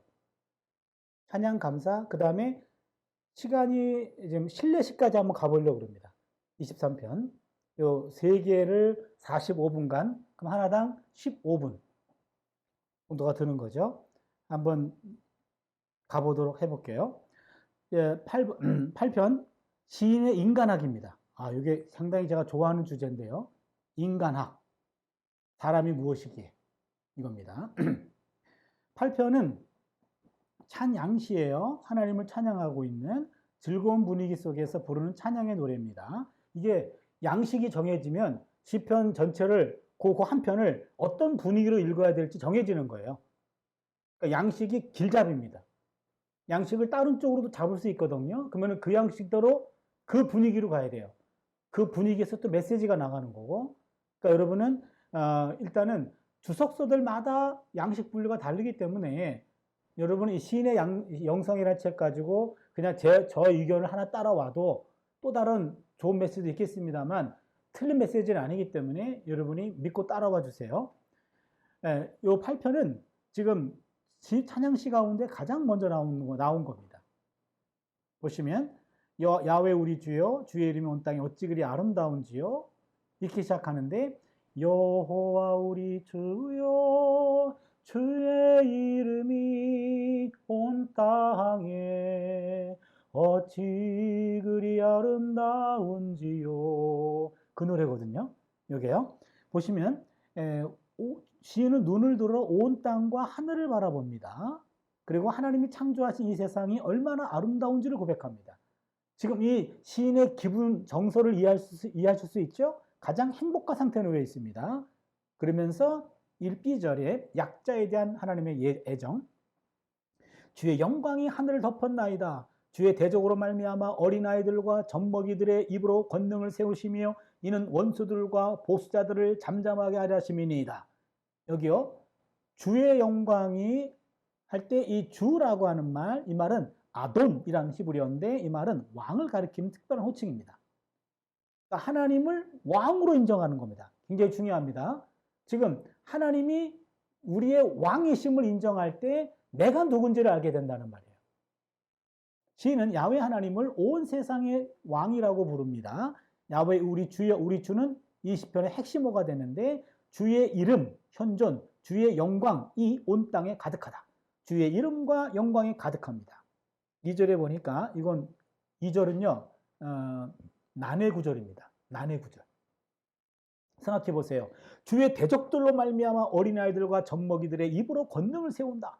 주의 대적들이라고 한다면 상당한 세력을 갖고 있는 어떤 그 악한 세력인데 이 악한 세력을 어떻게 물리치냐면 어린아이와 젖먹이의 입으로 물리친대요. 그 어린아이와 젖먹이의 입에 무슨 힘이 있길래? 이거는 구약 어디를 봐도 해결이 안 됩니다. 감사하게도 마태복음에 이것을 우리가 해결할 수 있는 하나의 단서를 배우는데 마태복음에 보니까 뭐라고 나와 있냐면 어린아이와 젖먹이 입으로 말미암아 입에서 나오는 찬미, 찬양입니다. 찬양을 온전하게 하셨나이다 함을 내가 읽어본 적이 있느냐? 무슨 얘기입니까? 찬양을 통해서 강력한 요새를 구축하게 되고 하나님의 대적들을 맞설 수 있다예요. 이게요. 찬양의 능력입니다. 찬양으로 대적자들을 물리친다. 엄청난 좀 메시지인데요. 그리고 사람에 대한 하나님의 애정이 나오는데 주의 손가락으로 만드신 주의 하늘과 주께서 베풀어 두신 달과 별들을 내가 보오니 사람이 무엇이기에 주께서 그를 생각하시며 인자가 무엇이기에 주께서 그를 돌보시나이까? 여러분 여기서 사람 에노시, 그 다음에 여기 인자 벤 아담, 제가 히브리어를 적어놨는데요. 상당히 독특한 의미가 있습니다. 둘 다 사람 인자인데요. 넘어가고요. 보시면 시인은 하나님이 지으신 광활한 우주를 바라보면서 감탄하는데 창조주 하나님의 위대하심을 깨닫는 순간 자신의 무의미성을 발견합니다. 하나님은 어마어마하시는 분인데 나는 아무것도 아닌 사람이죠. 우주의 창조자이신 하나님 앞에서 인간이란 아주 보잘것없는 존재입니다. 사람으로 번역된 에노시라고 하는 말은요. 여러분 이 단어 기억해 주세요. 에노시라고 하는 말은 나약하고 덧없고 죽을 수밖에 없는 허약한 인간입니다. 화면이 나요. 상관없어요. 허약한 인간인데 요 인생이란 요 우리말 여러분 시편 9편 2절에서도 에노시라는 표현이 나옵니다. 요게 우리말 히브리어로 에노시인데 우리말로 인생으로 번역했어요. 요게 에노시는요 풀 같은 인간을 말합니다. 그러니까 성경에 에노시라고 나오면 풀 같은 인간을 말하면서 허약한 인간을 말하고 인자라는 말은요 말 그대로 벤 아담 히브리 말로 벤이란 말은 아들, 아담이란 말은 사람이죠. 사람의 아들인데 여러분 이 아담이라고 하는 말도 아다마에서 왔어요. 아다마, 땅입니다. 그러게 아담이란 말 자체가 땅 자식이에요. 근데 벤 아담이라고 하면은 땅 자식의 자식이죠. 땅의 손자예요. 그 무슨 말입니까? 땅 속으로 기어 들어가는 존재, 허무한 인간을 말합니다. 그러기에 인자가 사람이 무엇이기에 허약한 인간, 인자가 무엇이기에 허무한 인간을 말합니다. 그러니까 인간이란 허약하고 허무하다 그 말이에요. 그런데 하나님이 그를 생각하십니다. 자카르. 그 다음에 항상 돌보십니다. 타카드. 이것도 얼마나 은혜스러운지 몰라요. 아무것도 아닌 인간을 하나님이 생각하십니다. 자카르란 말은 하나님이 인간을 마음속에 두고 계신다는 거예요. 하나님의 마음속에 우리가 있다 그 말이죠. 우리 딸한테 아빠 마음속에 너희들이 있는 거 아니? 그랬더니 아빠 그 마음에서 나 지워줘 그러더라고요. 아빠 마음속에 엄마만 있으면 돼. 왜 우리까지 집어넣었어? 그러고 그러는데 자식들 키워봤자 소용이 없어요. 근데 여러분 연애할 때 내 마음속에 너 있어. 그거 엄청난 멘트잖아요. 그러니까 하나님의 마음속에 우리가 있다는 거예요. 이겁니다. 하나님의 마음속에 내 마음속에 네가 있고 그 다음에 너를 내가 파카드 돌본다라는 말인데 이거는 신방이란 말이에요. 하나님이 찾아간다. 그러니까 하나님은 하찮은 인간을 늘 기억하고 항상 돌보신다는 겁니다. 이게 엄청난 은혜입니다. 그리고는요 시인은 이때 인간의 특수성을 깨닫습니다. 뭐냐면 창조주는 인간을 하나님보다 조금 못하게 만드시고 영화와 종기로 관을 씌우셨어요. 엄청난 일인데요. 여러분 고대 근동의 신들의 노동을 대신하고 신들을 들기 위해서 노예 같은 존재로 인간을 창조했어요. 여러분 고대 근동에 있는 인간 창조를 보면은요 신들은 허드렛 일과 지저분한 일들을 시키려고 인간을 창조했습니다. 근데 성경은 인간을 하나님의 형상대로 만들었다 그래요. 하나님 형상이라는 말은 이 말은 고대 근동 사회에서 왕을 가리키는 말입니다. 그러니까 인간은 왕 같은 존재로 만들었어요. 그 다음에 인간에게 영화와 종기로 관을 씌웠다. 영화와 종기라고 하는 말은 이거는요 왕에게 속한 것들입니다. 그러니까 인간은 왕 같은 존재로 만들었다는 얘기죠. 그리고는 무슨 일을 시켰냐면 창조 세계를 다스리는 권한을 위임했습니다. 그래서 땅, 소와 양과 들짐승, 하늘, 공중의 새, 바다 물고기, 삼라만상이죠. 하늘과 땅과 바다.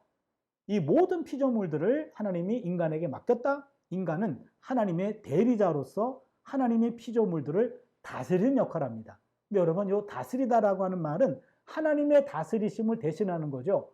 그러면은 하나님은 당신의 작품들을 다스릴 때 착취하지 않습니다. 돌보는 겁니다.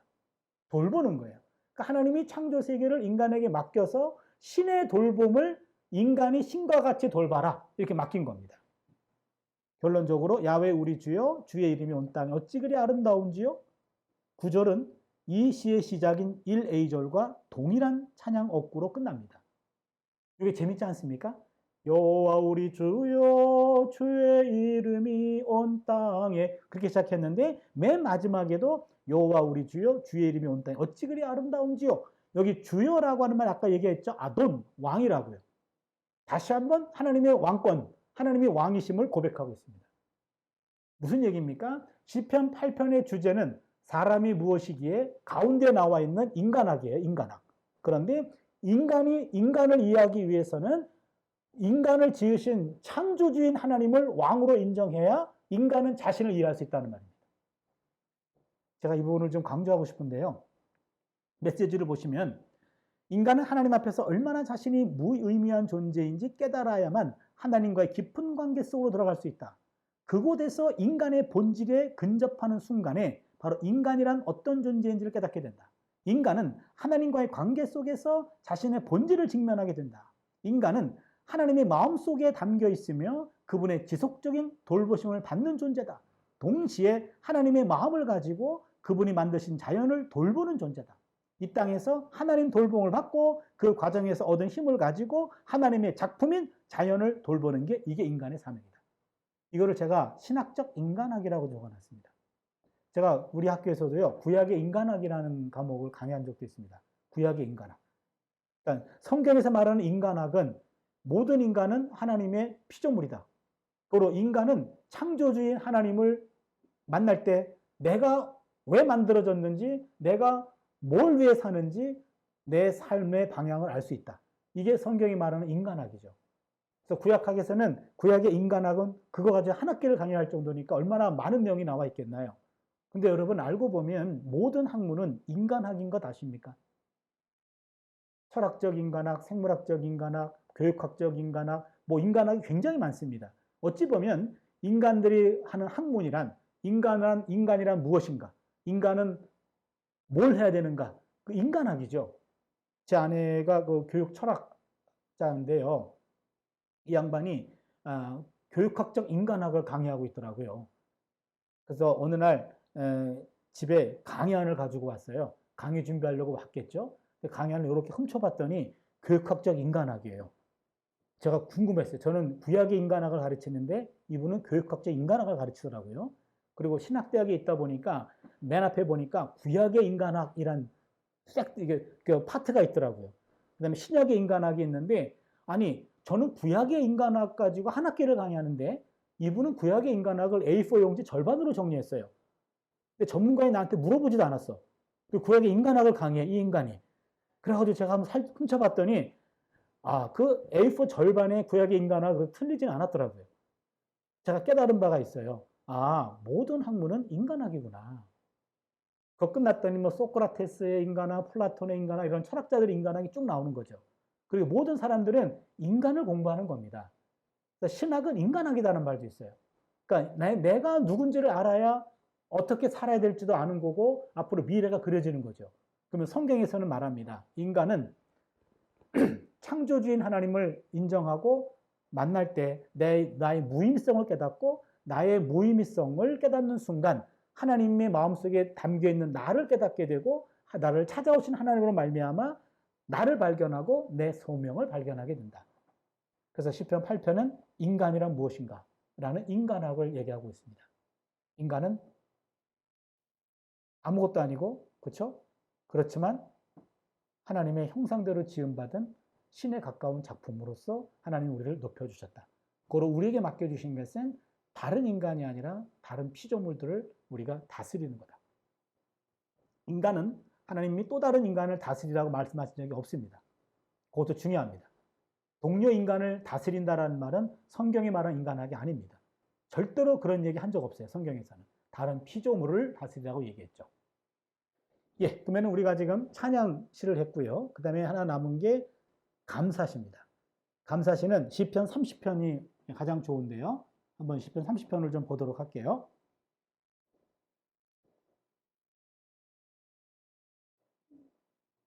시편 30편. 조금 더 가야 되네요. 맞습니다. 하나님의 본심, 노여움은 잠깐이요, 은총은 평생이로다. 시편 30편은요, 개인 감사시입니다.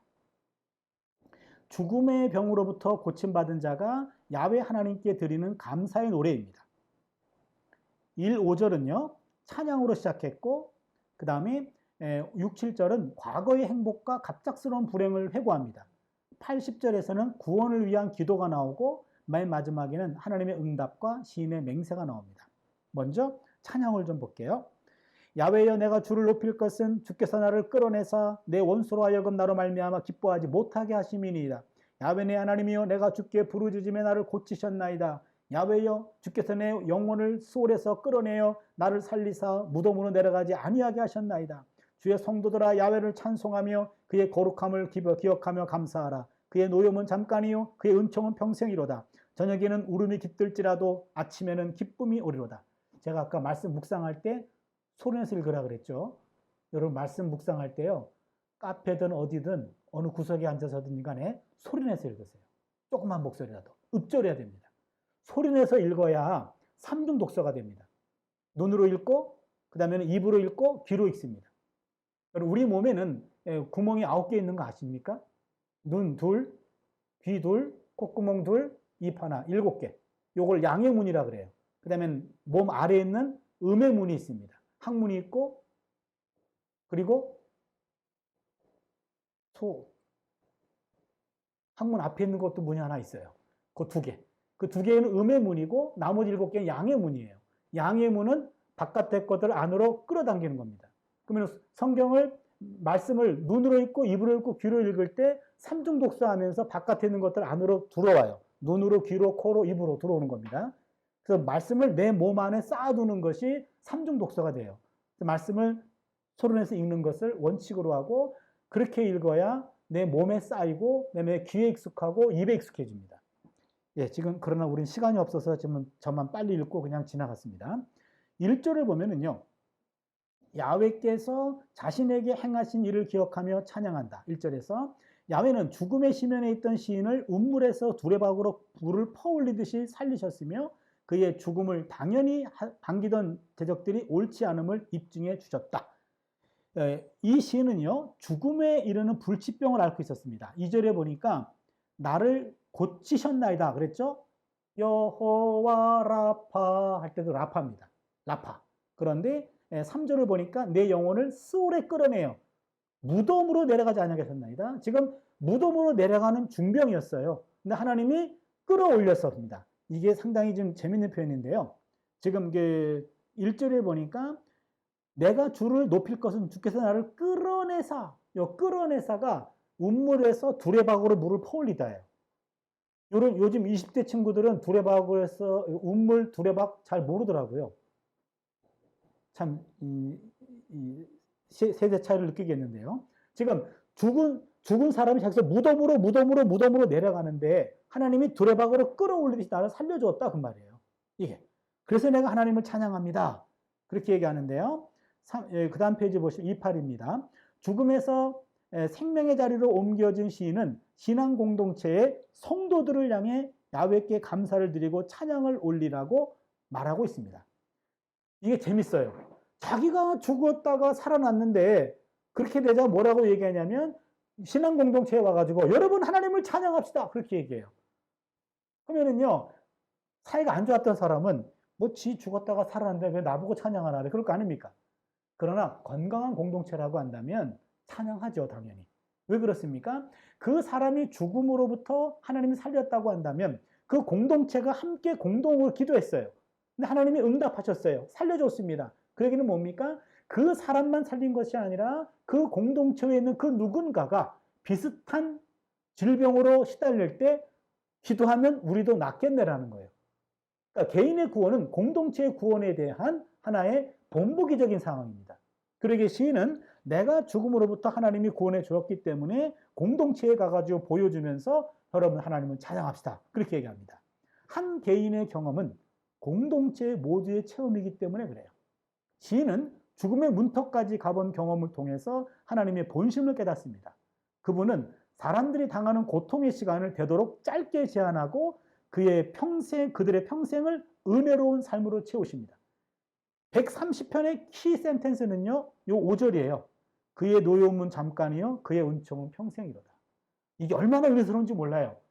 여러분 이게 거꾸로 되면 큰일이죠. 노여움은 평생이요 은총은 잠시로다. 이건 큰일 납니다. 근데 우리가 고통당할 때는요. 노여움이 평생이고 은총은 잠깐인 것 같아요. 그러나 그 위기 순간을 넘기고 나면 지나고 나서 보니까 노여움은 잠깐이고 은총은 평생이었구나. 드디어 저녁의 울음은 그치고 아침의 기쁨이 찾아온다. 따라서 모든 울음은 기쁨의 전주곡이라고 할 수 있다. 과거의 불행과 갑작스러운 불행의 회고, 이제는요 고침 받았습니다. 그러면서 과거를 돌아봅니다. 내가 형통할 때 말하기를 영원히 흔들리지 아니하리라 하였도다. 야훼여 주의 은혜로 날 상같이 굳게 세우셨더니 주의 얼굴을 날 가리심에 내가 근심하였나이다. 이게 돌아보는 건데요. 자, 여러분 잘 들으셔야 됩니다. 시인은 자신의 삶을 되돌아볼 때 행복했던 시절에는 그런 현실이 자신의 능력에서 비롯된 것이라고 여기면서 자만하고 교만했어요. 이거 잘 들으셔야 됩니다. 영원히 흔들리지 아니하려다라는 말은 악인들이 즐겨 쓰는 어구였습니다. 악인들의 말입니다. 그게 시편 6절에 나와요. 악인들의 마음에 이르기를 나는 흔들리지 아니하며 대대로 환난을 당하지 아니하리다. 이게 악인들의 고백입니다. 그러면 의인들은 어떻게 고백합니까? 16편 8절에 나와요. 뭐라고 얘기하냐면 내가 야훼를 항상 내 앞에 모시며 그가 나의 오른쪽에 계심으로 내가 흔들리지 아니하려다. 똑같은 흔들리지 아니하는데 의인들은 하나님을 내 앞에 모셨기 때문에 나의 오른쪽에 계시기 때문에 내가 흔들리지 아니한다. 이 대목이에요. 하나님의 현존을 인정하느냐 인정하지 않느냐 그 차이입니다. 시인의 교만은 야훼의 외면을 불러들였습니다. 모든 행복이 와르르 무너졌고 불행이 찾아왔습니다. 행복은 주어지는 은혜지 자신이 만들어낸 업적이 아니에요. 행복은 위로부터 오는 것이지 아래로부터 오는 것이 아닙니다. 그렇게 교만했던 이 시인은 한순간에 모든 것이 무너지게 되었다라고 하는 말씀이죠. 구원을 위한 기도입니다. 그래서 어떻게 이걸 헤어나오냐면 야훼여 내가 주께 부르짖고 야훼께 간구하기를 내가 무덤에 내려갈 때 나의 피가 무슨 유익이 있으리요. 진토가 어떻게 주를 찬송하며 주의 진리를 선포하리까. 야훼여 들으시고 내게 은혜를 베푸소서. 야훼여 나를 돕는 자가 되소서 하였나이다. 지금 앞에 나와 있던 교만했던 분위기와 그다음에 9절 10절에 나와 있었던 이게 아주 간구하는 분위기가 완전 다릅니다. 시인은 이제 야훼 앞에 엎드립니다. 그리고 부르짖으며 간구합니다. 또 부르짖다, 요 카라, 부르짖다와 간구하다, 한난이란 말이 미완료형입니다. 잘 들으세요. 미완료형은 완료된 게 아니에요. 반복적입니다. 지속적입니다. 반복적으로 기도하고 지속적으로 기도합니다. 시인은 일시적인 기도가 아닌 지속적인 기도를 통해 자신이 죽지 않고 살아야 할 이유를 깨우칩니다. 자신의 죽음은 하나님께도 손해가 아니라는 사실이에요. 이게 재밌어요. 지금 시인이 죽음으로 가면서 하나님께 기도할 때 뭐라고 기도하냐면 내가 무덤으로 내려갈 때 나의 피가 무슨 유익이 있으리요. 하나님 나의 죽음은 하나님에게 아무런 유익이 없습니다. 그렇게 얘기해요. 그리고 하나님 오히려 손해예요. 무슨 손해입니까? 진토가 어떻게 주를 찬양하며 주의 진리를 선포하리까? 이게 중요합니다. 내가 죽으면 하나님 손해입니다. 무슨 손해? 하나님을 찬송하며 하나님의 진리를 선포할 일인이 없어집니다. 그 얘기예요. 그럼 무슨 얘기입니까? 이 시인은 죽음 앞에까지 가서야 비로소 내가 왜 살아야 되는지 그 이유를 찾아내게 됩니다. 왜 살아야 됩니까? 하나님을 찬양하고 주의 진리를 선포하는 것이 나의 남은 삶의 이유라고 하는 것을 깨닫게 되는 거죠. 이게 중요해요. 상당히 진부한 내용입니다. 그런데 정말로 여러분 죽음 앞에 서 봤을 때 내가 추구했던 모든 것들이 이 마지막까지 내가 잡아야 될 것인지 다 놓치게 되고 마지막까지 잡아야 될 것이 바로 주를 찬송하고 주의 진리를 선포하는 것이 마지막까지 해야 될 일이구나 라는 것을 깨닫게 돼요. 진부하지만 깨닫는 순서를 보니까 죽음 앞에서 깨닫게 되는 하나의 진리라고 하면 의미가 좀 달라지겠죠. 그리고는 말합니다. 지금 은혜를 베푸소서 불쌍히 여겨달라고 기도하는데 기도를 통하여 오만한 자존자가 겸손한 의존자로 바뀌었습니다. 형통할 때 내가 영원히 무너지지 아니하리라고 아주 오만방자했는데 지금 죽음 앞에서는요 겸손한 자가 되었어요. 오만한 자존자에서 겸손한 의존자가 됩니다. 여러분, 인간은 자존자가 아니죠. 스스로 존재할 수 없습니다. 누군가에게 의존해 있습니다. 의존자입니다. 세월 지나갈수록 의지할 것뿐일세. 저는 요즘 와가지고 그 찬송이 얼마나 은혜가 되는지 몰라요. 그때 우리 친구들이 그러더라고요. 야, 너 늙어서 그래. 그런 거죠. 맞는 것 같습니다만 또 그 진리도 맞는 말이에요. 살면 살수록 두 누군가의 덕분에 사는 거지 내 능력과 내 어떤 공로로 인생에 사는 것은 아니다.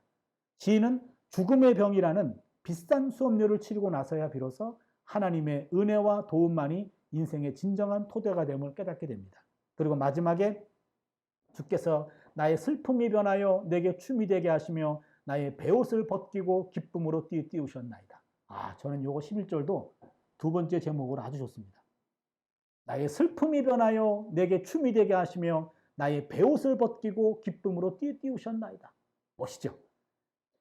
이는 잠잠하지 아니하고 내 영광으로 주를 찬송하게 하심이니 야훼 나의 하나님이여 내가 주께 영원히 감사하리이다. 드디어 나왔네요. 감사. 이게 감사시입니다. 감사시. 그러니까 감사시는 여러분 찬양시는 하나님의 일반적인 속성을 노래하는 거고 감사시는 하나님의 속성이 내게 역사에서 내가 죽음의 위기로부터 구원받거나 어떤 문제로부터 해방됐을 때 그때 부르는 게 감사시입니다. 그러니까 찬양시는 하나님의 일반 은총을 노래하고 감사시는 특별 은총을 노래하는 거죠. 내게 경험되었을 때 부르는 게 감사입니다. 그리고 어떤 학자들은요, 찬양시와 감사시 구분이 모호하다. 사실 모호해요. 모호하기 때문에 감사 찬양시라고 그냥 뭉뚱그린 학자들도 있습니다. 그러나 저는 아무리 분류하는 것이 어렵다 할지라도 그것은 포기하지 말고 끝까지 고민하다 보면 이것이 특별한 은총인지 아니면 일반적인 은총인지 구분하다 보면 일반의 은총이면 찬양으로 분류하고 특별 은총이면 감사로 분류할 수 있다라고 주장한 학자 중에 하나입니다. 저는 30편을 그래서 그냥 감사시로 구분하는 거죠. 죽음으로부터 구원받은 사람의 노래입니다. 여기서요. 슬픔은 춤으로 바뀌었고 전적으로 하나님의 개입하셔서 이루어진 일인데 변화야라는 말은 히브리 말로 하파크라고 하는 말은 현존하는 모든 상태의 근본적이며 완전한 전환을 말합니다. 완전히 바뀐 겁니다. 하파크, 완전히 뒤바뀐 거죠. 하나님은 시인의 슬픔과 애통을 기쁨의 춤으로 완전히 바꾸셨습니다. 축제의 의복으로 갈아입혔습니다. 의복의 변화는 시인이 애국과 참회로부터 완전히 벗어나 감사와 기쁨의 주인공이 되었음을 보여주고 있습니다. 메시지입니다. 시인은 아까 감사하다는 말 했고요. 그 다음에 영원이라는 말은 올람이란 말인데 감사의 지속성을 뜻해주고 있어요. 감사는 한 번에 그치는 것이 아니라 영원히 지속돼야 된다. 은혜가 계속 부어지는 것처럼 감사도 지속되어야 된다. 메시지는요. 야훼를 떠난 사람에게 찾아드는 자만심이 언제든 시련을 불러올 수 있다는 가르침을 줍니다. 특히 자신이 잘 나간다고 자만하는 순간 조심해야 됩니다. 선줄로 생각하는 자는 넘어질까 조심하라. 그러나 하나님의 노여움은 잠깐뿐인 반면 그분의 은총은 한평생을 갑니다. 왜냐하면 하나님의 사랑은 언제나 진노보다 훨씬 더 크기 때문에 그렇습니다. 이게 우리한테 은혜입니다. 여기 성경에 많이 나오죠. 에베소서 3장 33절 예레미야 애가 3장 33절도 주께서 인생으로 고생하며 근심하게 하심이 본심이 아니시로다. 저는 힘들 때마다 이 말씀을 묵상합니다. 암송하기도 하고요. 주께서 인생으로 고생하게 하시며 근심하게 하심이 본심이 아니시로다. 나를 만드신 하나님이 내가 죽도록 고생하는 것 그분의 본심 아니에요. 이것이 하나님의 본심입니다. 그분은 노여움을 오래 품지 않고 우리에게 한없는 은총을 베풀어 주기를 원하십니다. 그러기에 우리의 모든 슬픔이 곧 변하여 춤이 될 것입니다. 이게 감사시의 대표적인 것입니다. 이제 마지막으로 저걸 볼게요. 23편 실내시인데요.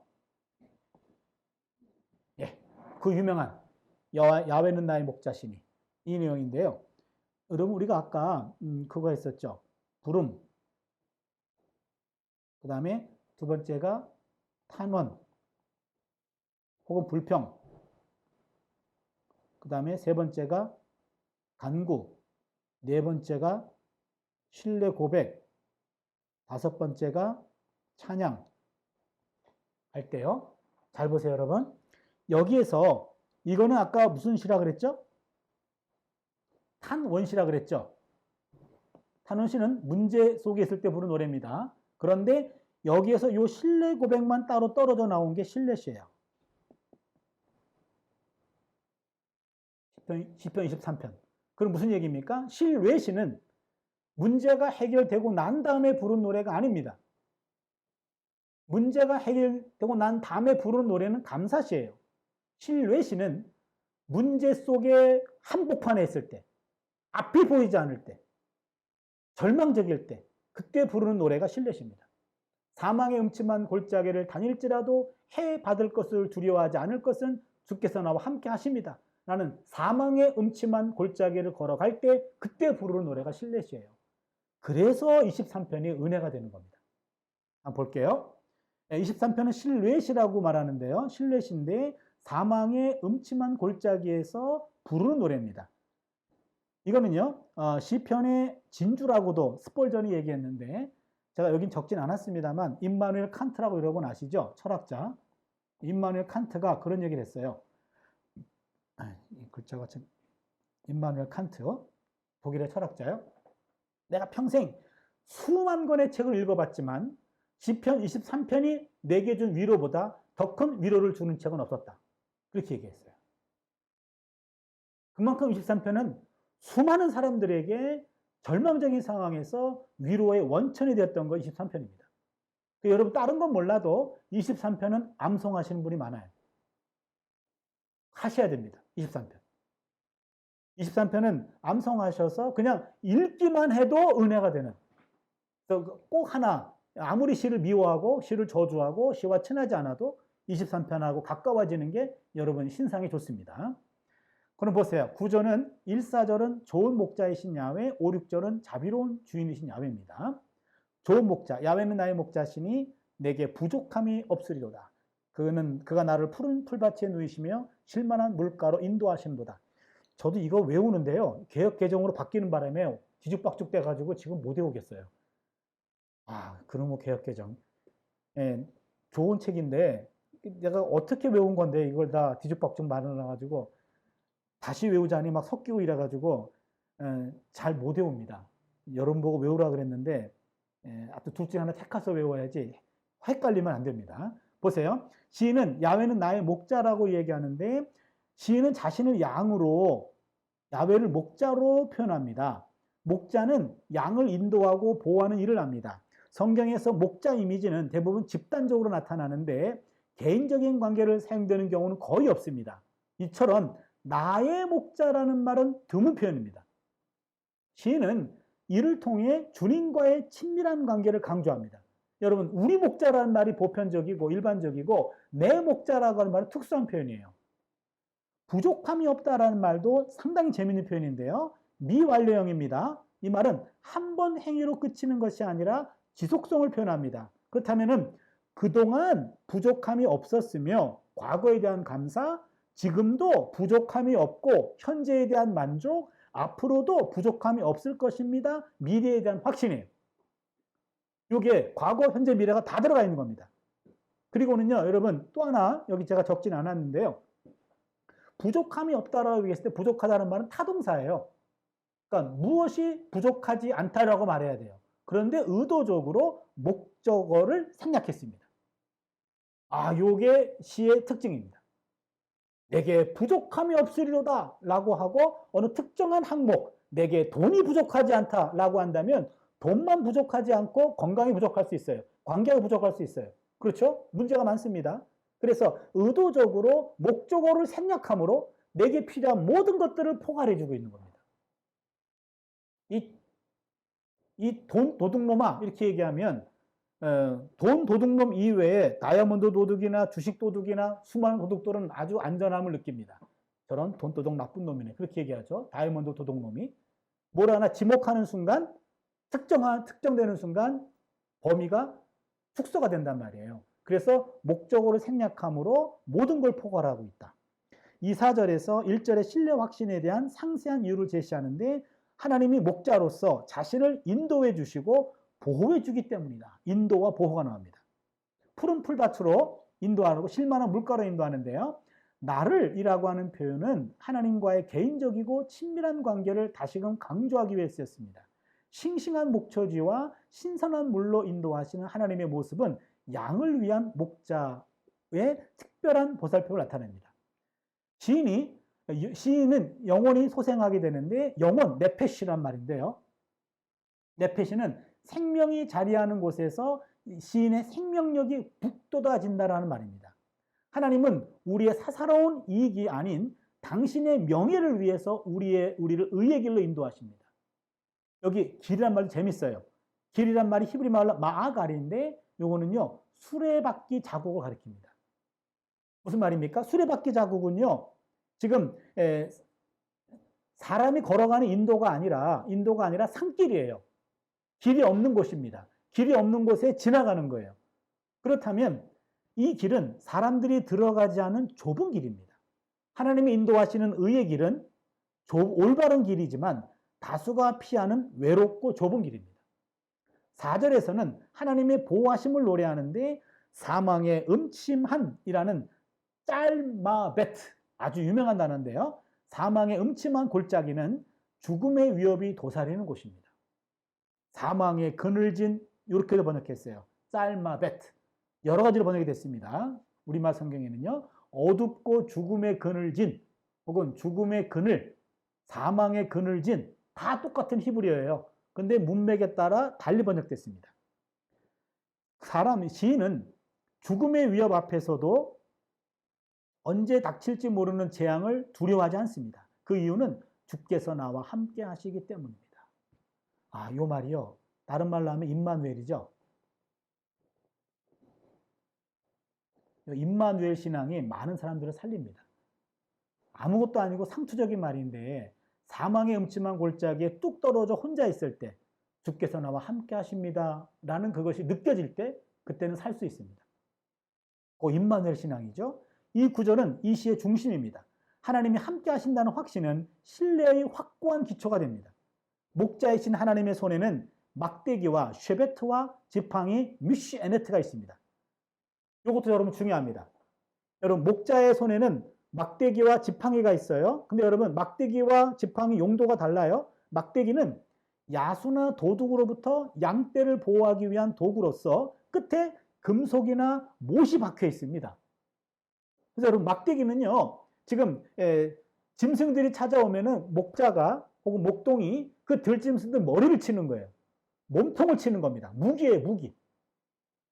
그 다음에 여기서 지금 마켈이나 쉐베트라고 하는 막대기는 목동이 갖고 있는 무기로서 보호용 막대기입니다. 그런데 지팡이는 막대기보다 길어요. 윗부분이 활처럼 구분되어서 나무로 구부러진 이런 나무 있잖아요. 이런 나무. 이런 식으로 구부러진 거. 이렇게 된 나무로서 양떼를 인도하고 통제하기 위한 수단으로 사용됩니다. 이 구부러진 것으로요. 양떼들 목을 채기도 하고 그 다음에 그걸로 이렇게 양떼들을 인도하는 겁니다. 그래서 여러분 보호용 막대기와 인도용 지팡이 두 개가 있다는 게 중요합니다. 이거 용도가 혼용되면 큰일 나죠. 지금 양떼가 지금 대열에서 이탈하면 지팡이로 이렇게 툭툭 쳐가지고 이쪽으로 끌고 와야 돼요. 이게 구부러진 걸 통해 가지고. 그런데 양 한 마리가 대열에서 이탈했다고 막대기 가지고 양의 머리를 치면 그 양은 돌아가십니다. 죽어요. 그래서 목동이나 목자가 양떼들을 인도하기 위해서 두 개의 도구가 있다. 막대기와 지팡이다. 막대기는 무기다. 그 다음에 지팡이는 보용. 그거를 이렇게 인도용이다. 그 두 가지를 기억해 주세요. 그 다음에 자비로운 주인인데요. 주께서 내 모든 원수의 목전에서 내게 상을 차려주시고 기름을 내 머리에 부으셨으니 내 잔이 넘치나이다. 내 평생의 선하심과 인자하심이 반드시 나를 따르리니 내가 야훼의 집에 영원히 살리로다. 5절에 따르면 하나님이 목자 이미지에서 주인 이미지로 바뀝니다. 이게 기가 막힌 반전이에요. 목자 이미지에서 주인으로 바뀌어요. 하나님은 시인의 원수들 앞에서 귀한 손님 맞듯이 시인을 대접해 줍니다. 더 나아가 머리에 기름 부음을 받은 특별한 손님으로 격상시킵니다. 여기에요. 팔레스타인 지역은요, 이게 건조하고 그다음에 이렇게 다치기 쉽기 때문에 손님이 오면은 발짓을 물을 주고 그다음에 머리에 이렇게 기름 같은 거를 부어주면서 피부를 보호해주기도 하고 상처난 것들을 치료해 주는 겁니다. 그 기름이에요. 무슨 뭐 주에 종으로 기름 붓는다 그게 아니에요. 그래서 시인이 잔이 넘치도록 융숭한 대접을 받으면서 하나님이 자신을 원수들로부터 특별히 보호해 주신다는 사실을 보여주는 겁니다. 그러니까 원수들이 보는 앞에서 이런 의식을 행하는 거예요. 너희들이 쫓는 이 사람은 내가 보호해 주는 내 손님이요. 손님을 주인이 보호하지 못하면 그런 주인의 수치예요. 6절에서 절정에 이르게 되는데 원수들의 추격이 그치고 시인은 하나님께서 선하심과 인자하심으로 그를 따라오셨음을 알게 됩니다. 하나님의 보호와 호의를 받은 사실을 깨닫는 것인데 시인은 하나님의 집에 영원히 상주하기를 소원합니다. 재밌어요. 이젠 더 이상 손님이 아니라 가족이 됩니다. 멋있죠? 양이었다가 이제는 손님이었다가 이제는 가족으로 점점 관계가 서로 밀접해지고 가까워집니다. 메시지를 보시면요. 인생을 살다 보면 위험이나 도전이 닥쳐오기도 하고 어려움이나 아픔을 겪기도 합니다. 우리는 살면 살수록 고통과 아쉬움이 쌓여가는 복잡하고도 고단한 삶을 삽니다. 때로는 사망의 음침한 골짜기 한복판에 홀로 고립되기도 합니다.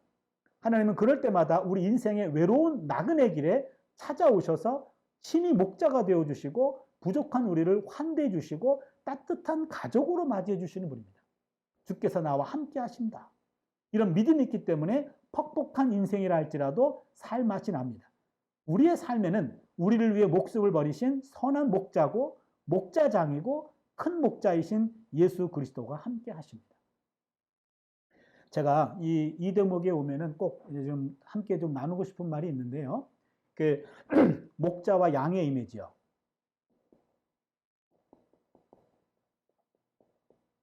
목자와 양의 이미지에서 저는 오늘날의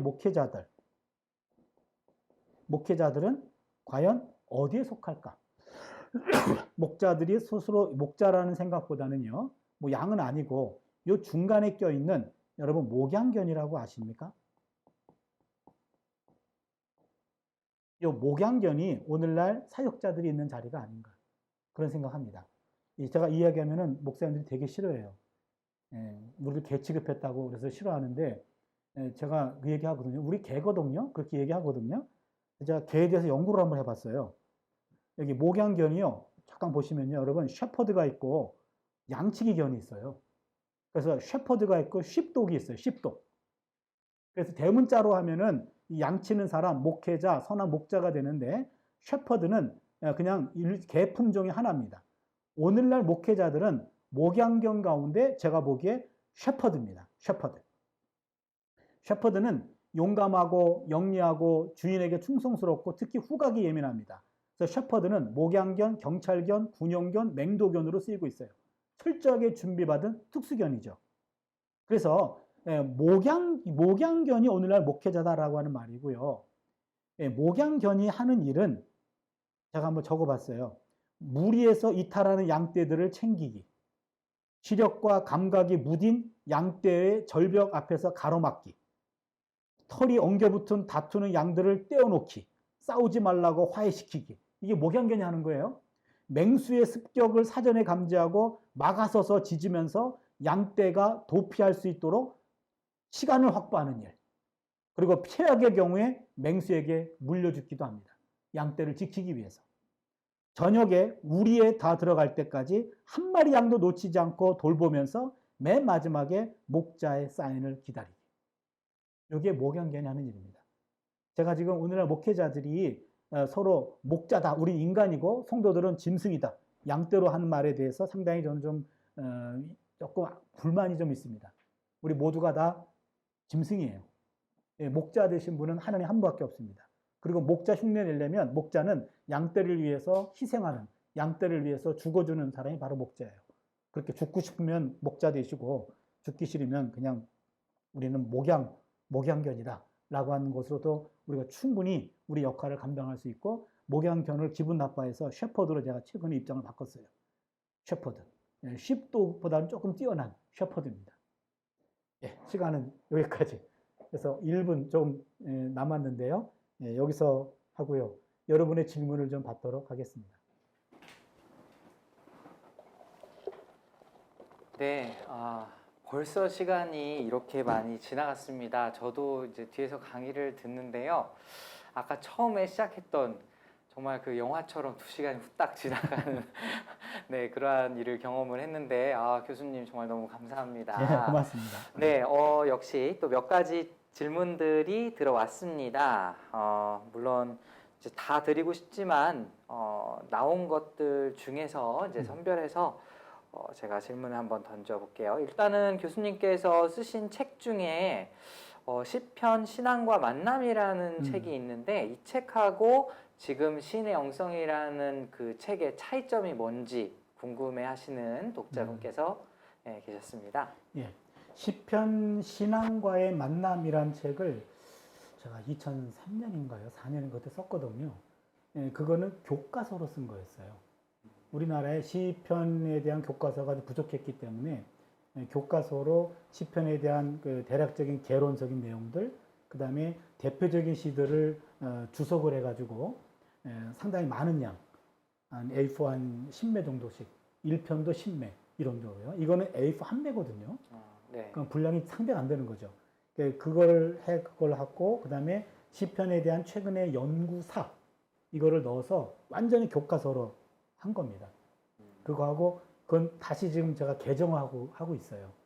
새로운 교과서로. 그동안 한 20년 동안에 또 연구 결과가 축적됐기 때문에 그렇게 하고, 이거는 그냥 목회자들의 설교용과 성도들의 개인 묵상용으로 그 많은 내용들을 A4 한두 매로 축약한 거예요.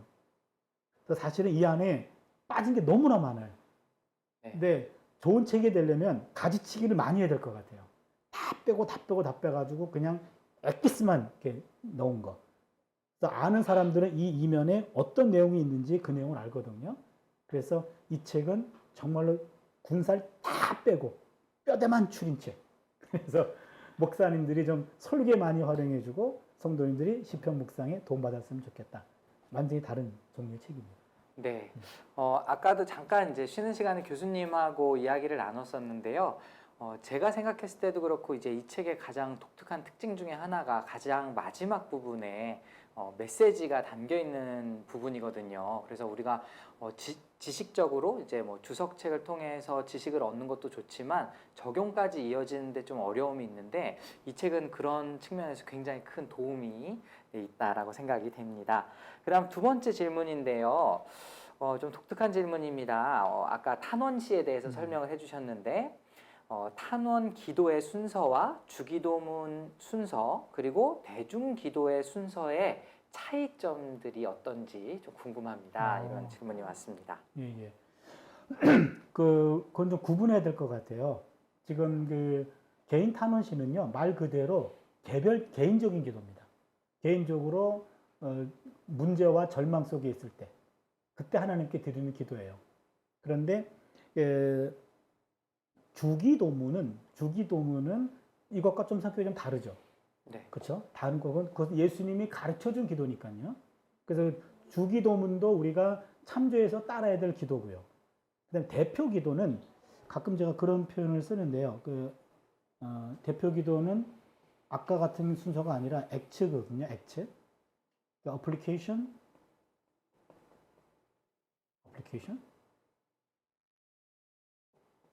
개인 썼네요. confession, thanksgiving, supplication, adoration. 예, adoration. 글자가 지금 막 엉망진창인데요. 사전에 조금 질문을 좀 눈치를 줬으면은 제가 좀 더 잘했을 텐데. 무슨 얘기냐면요. adoration이란 말은 찬양, 대표기도입니다. confession, 고백, 죄고백, thanksgiving, 감사, supplication, 간구. 요건 대표기도예요. 네. 여러분 대표기도는 잘 기억해 주세요. 하나님 부르고 예수님 이름으로 기도합니다 하는 거 빼고요. 요 핵심은 act거든요. ACTS. 처음에는 하나님이라고 부르고 앞에 수식어가 조금 부족해도 돼요. 더 중요한 건 하나님이에요. 앞에 수식어 생각하다가 하나님 안 부르면 큰일 나요. 그 헷갈리면 하나님 부르세요. 그냥 하나님 부르고 그 다음에 하나님을 찬양하는 겁니다. 우리 삶 속에 어떻게 역사하셨고 하나님의 인자와 자비하심과 선하심이 넘치는 하나님이십니다. 뭐를 하나님을 찬양하고 그 다음에 confession, 우리의 지나온 삶을 돌아보면서 죄를 고백하는 거죠. 고백하고 그 다음에 그럼에도 불구하고 우리 삶 속에 역사하셨던 하나님을 감사하고 그 다음에 중심이 간구죠. 이게 주 내용이 되겠죠. 순서는 하나님 부르고 찬양, 죄 고백, 감사, 간구, 그 다음에 예수님 이름으로 기도합니다. 이 순서가 바로 액치 기도입니다. 액치 기도. 이거는 실천 신학자들이나 예배학자들이 권고하는 대표 기도 순서예요. 이거는. 그다음에 아까 탄원 기도는 개인 거고, 주기도문은 예수님이 가르쳐 준 기도로서 저는 개인적으로 기도할 때요. 먼저 주기도문을 암송합니다. 주기도문. 주기도문을 하나하나 이렇게 음미하면서 이렇게 암송해요.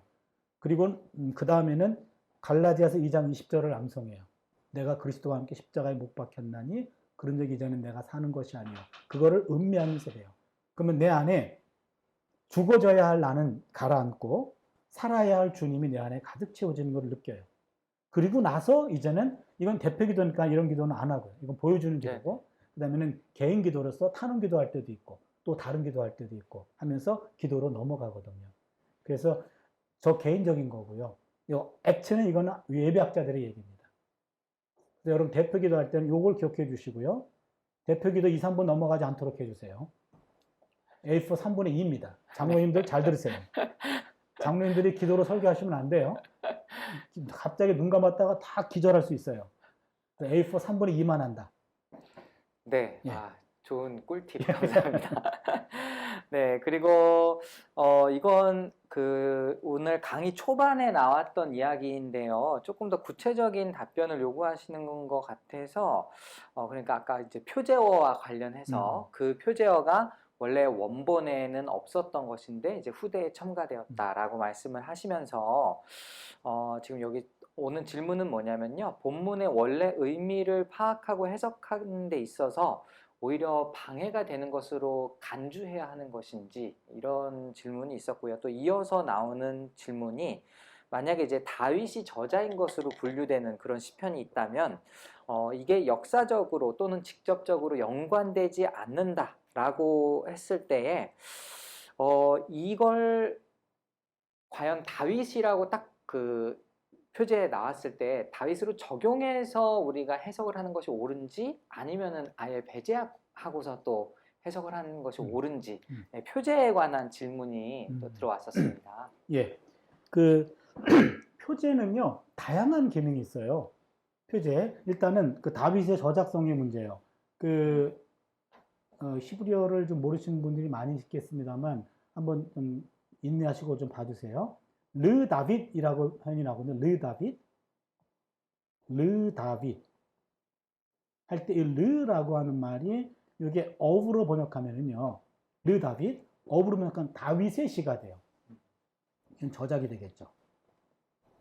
그러니까 르 다윗이란 말이 73개가 나와요. 150편 가운데 르 다윗이. 그러면은 시편의 절반 정도가 르 다윗인데 르 다윗은 어브로 번역하면은 저작이 되지만 for로도 번역할 수 있거든요. 네. 다윗을 위한 시가 돼요. 혹은 belong to 다윗에게 바쳐진 노래가 있어요.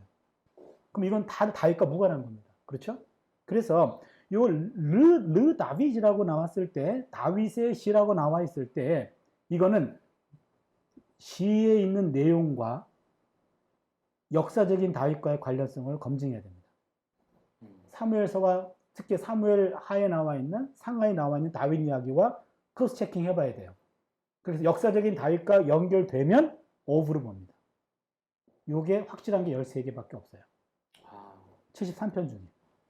나머지는 그냥 다윗을 회상하며 다윗에게 붙여진 다윗을 위해서 그렇게 되는 거죠. 네. 그래서 제가 여러분에게 말씀드리고 싶은 거는 아까 23편 같은 경우에 유명한 다윗의 시잖아요. 그렇죠? 맨 마지막에 야훼의 집에 영원히 거하리로다. 다윗 때 예루살렘 성전이 있었나요? 그렇죠. 없었잖아요. 솔로몬 때 있는 거예요. 네네. 그럼 다윗의 시가 아니라고요. 그게. 음. 다윗의 시로 우리가 그냥 붙여진 거죠. 그게. 근데 그걸 잘못 이해하면은 다윗의 시가 아니라고 이렇게 화내시는 목사님들이 계세요.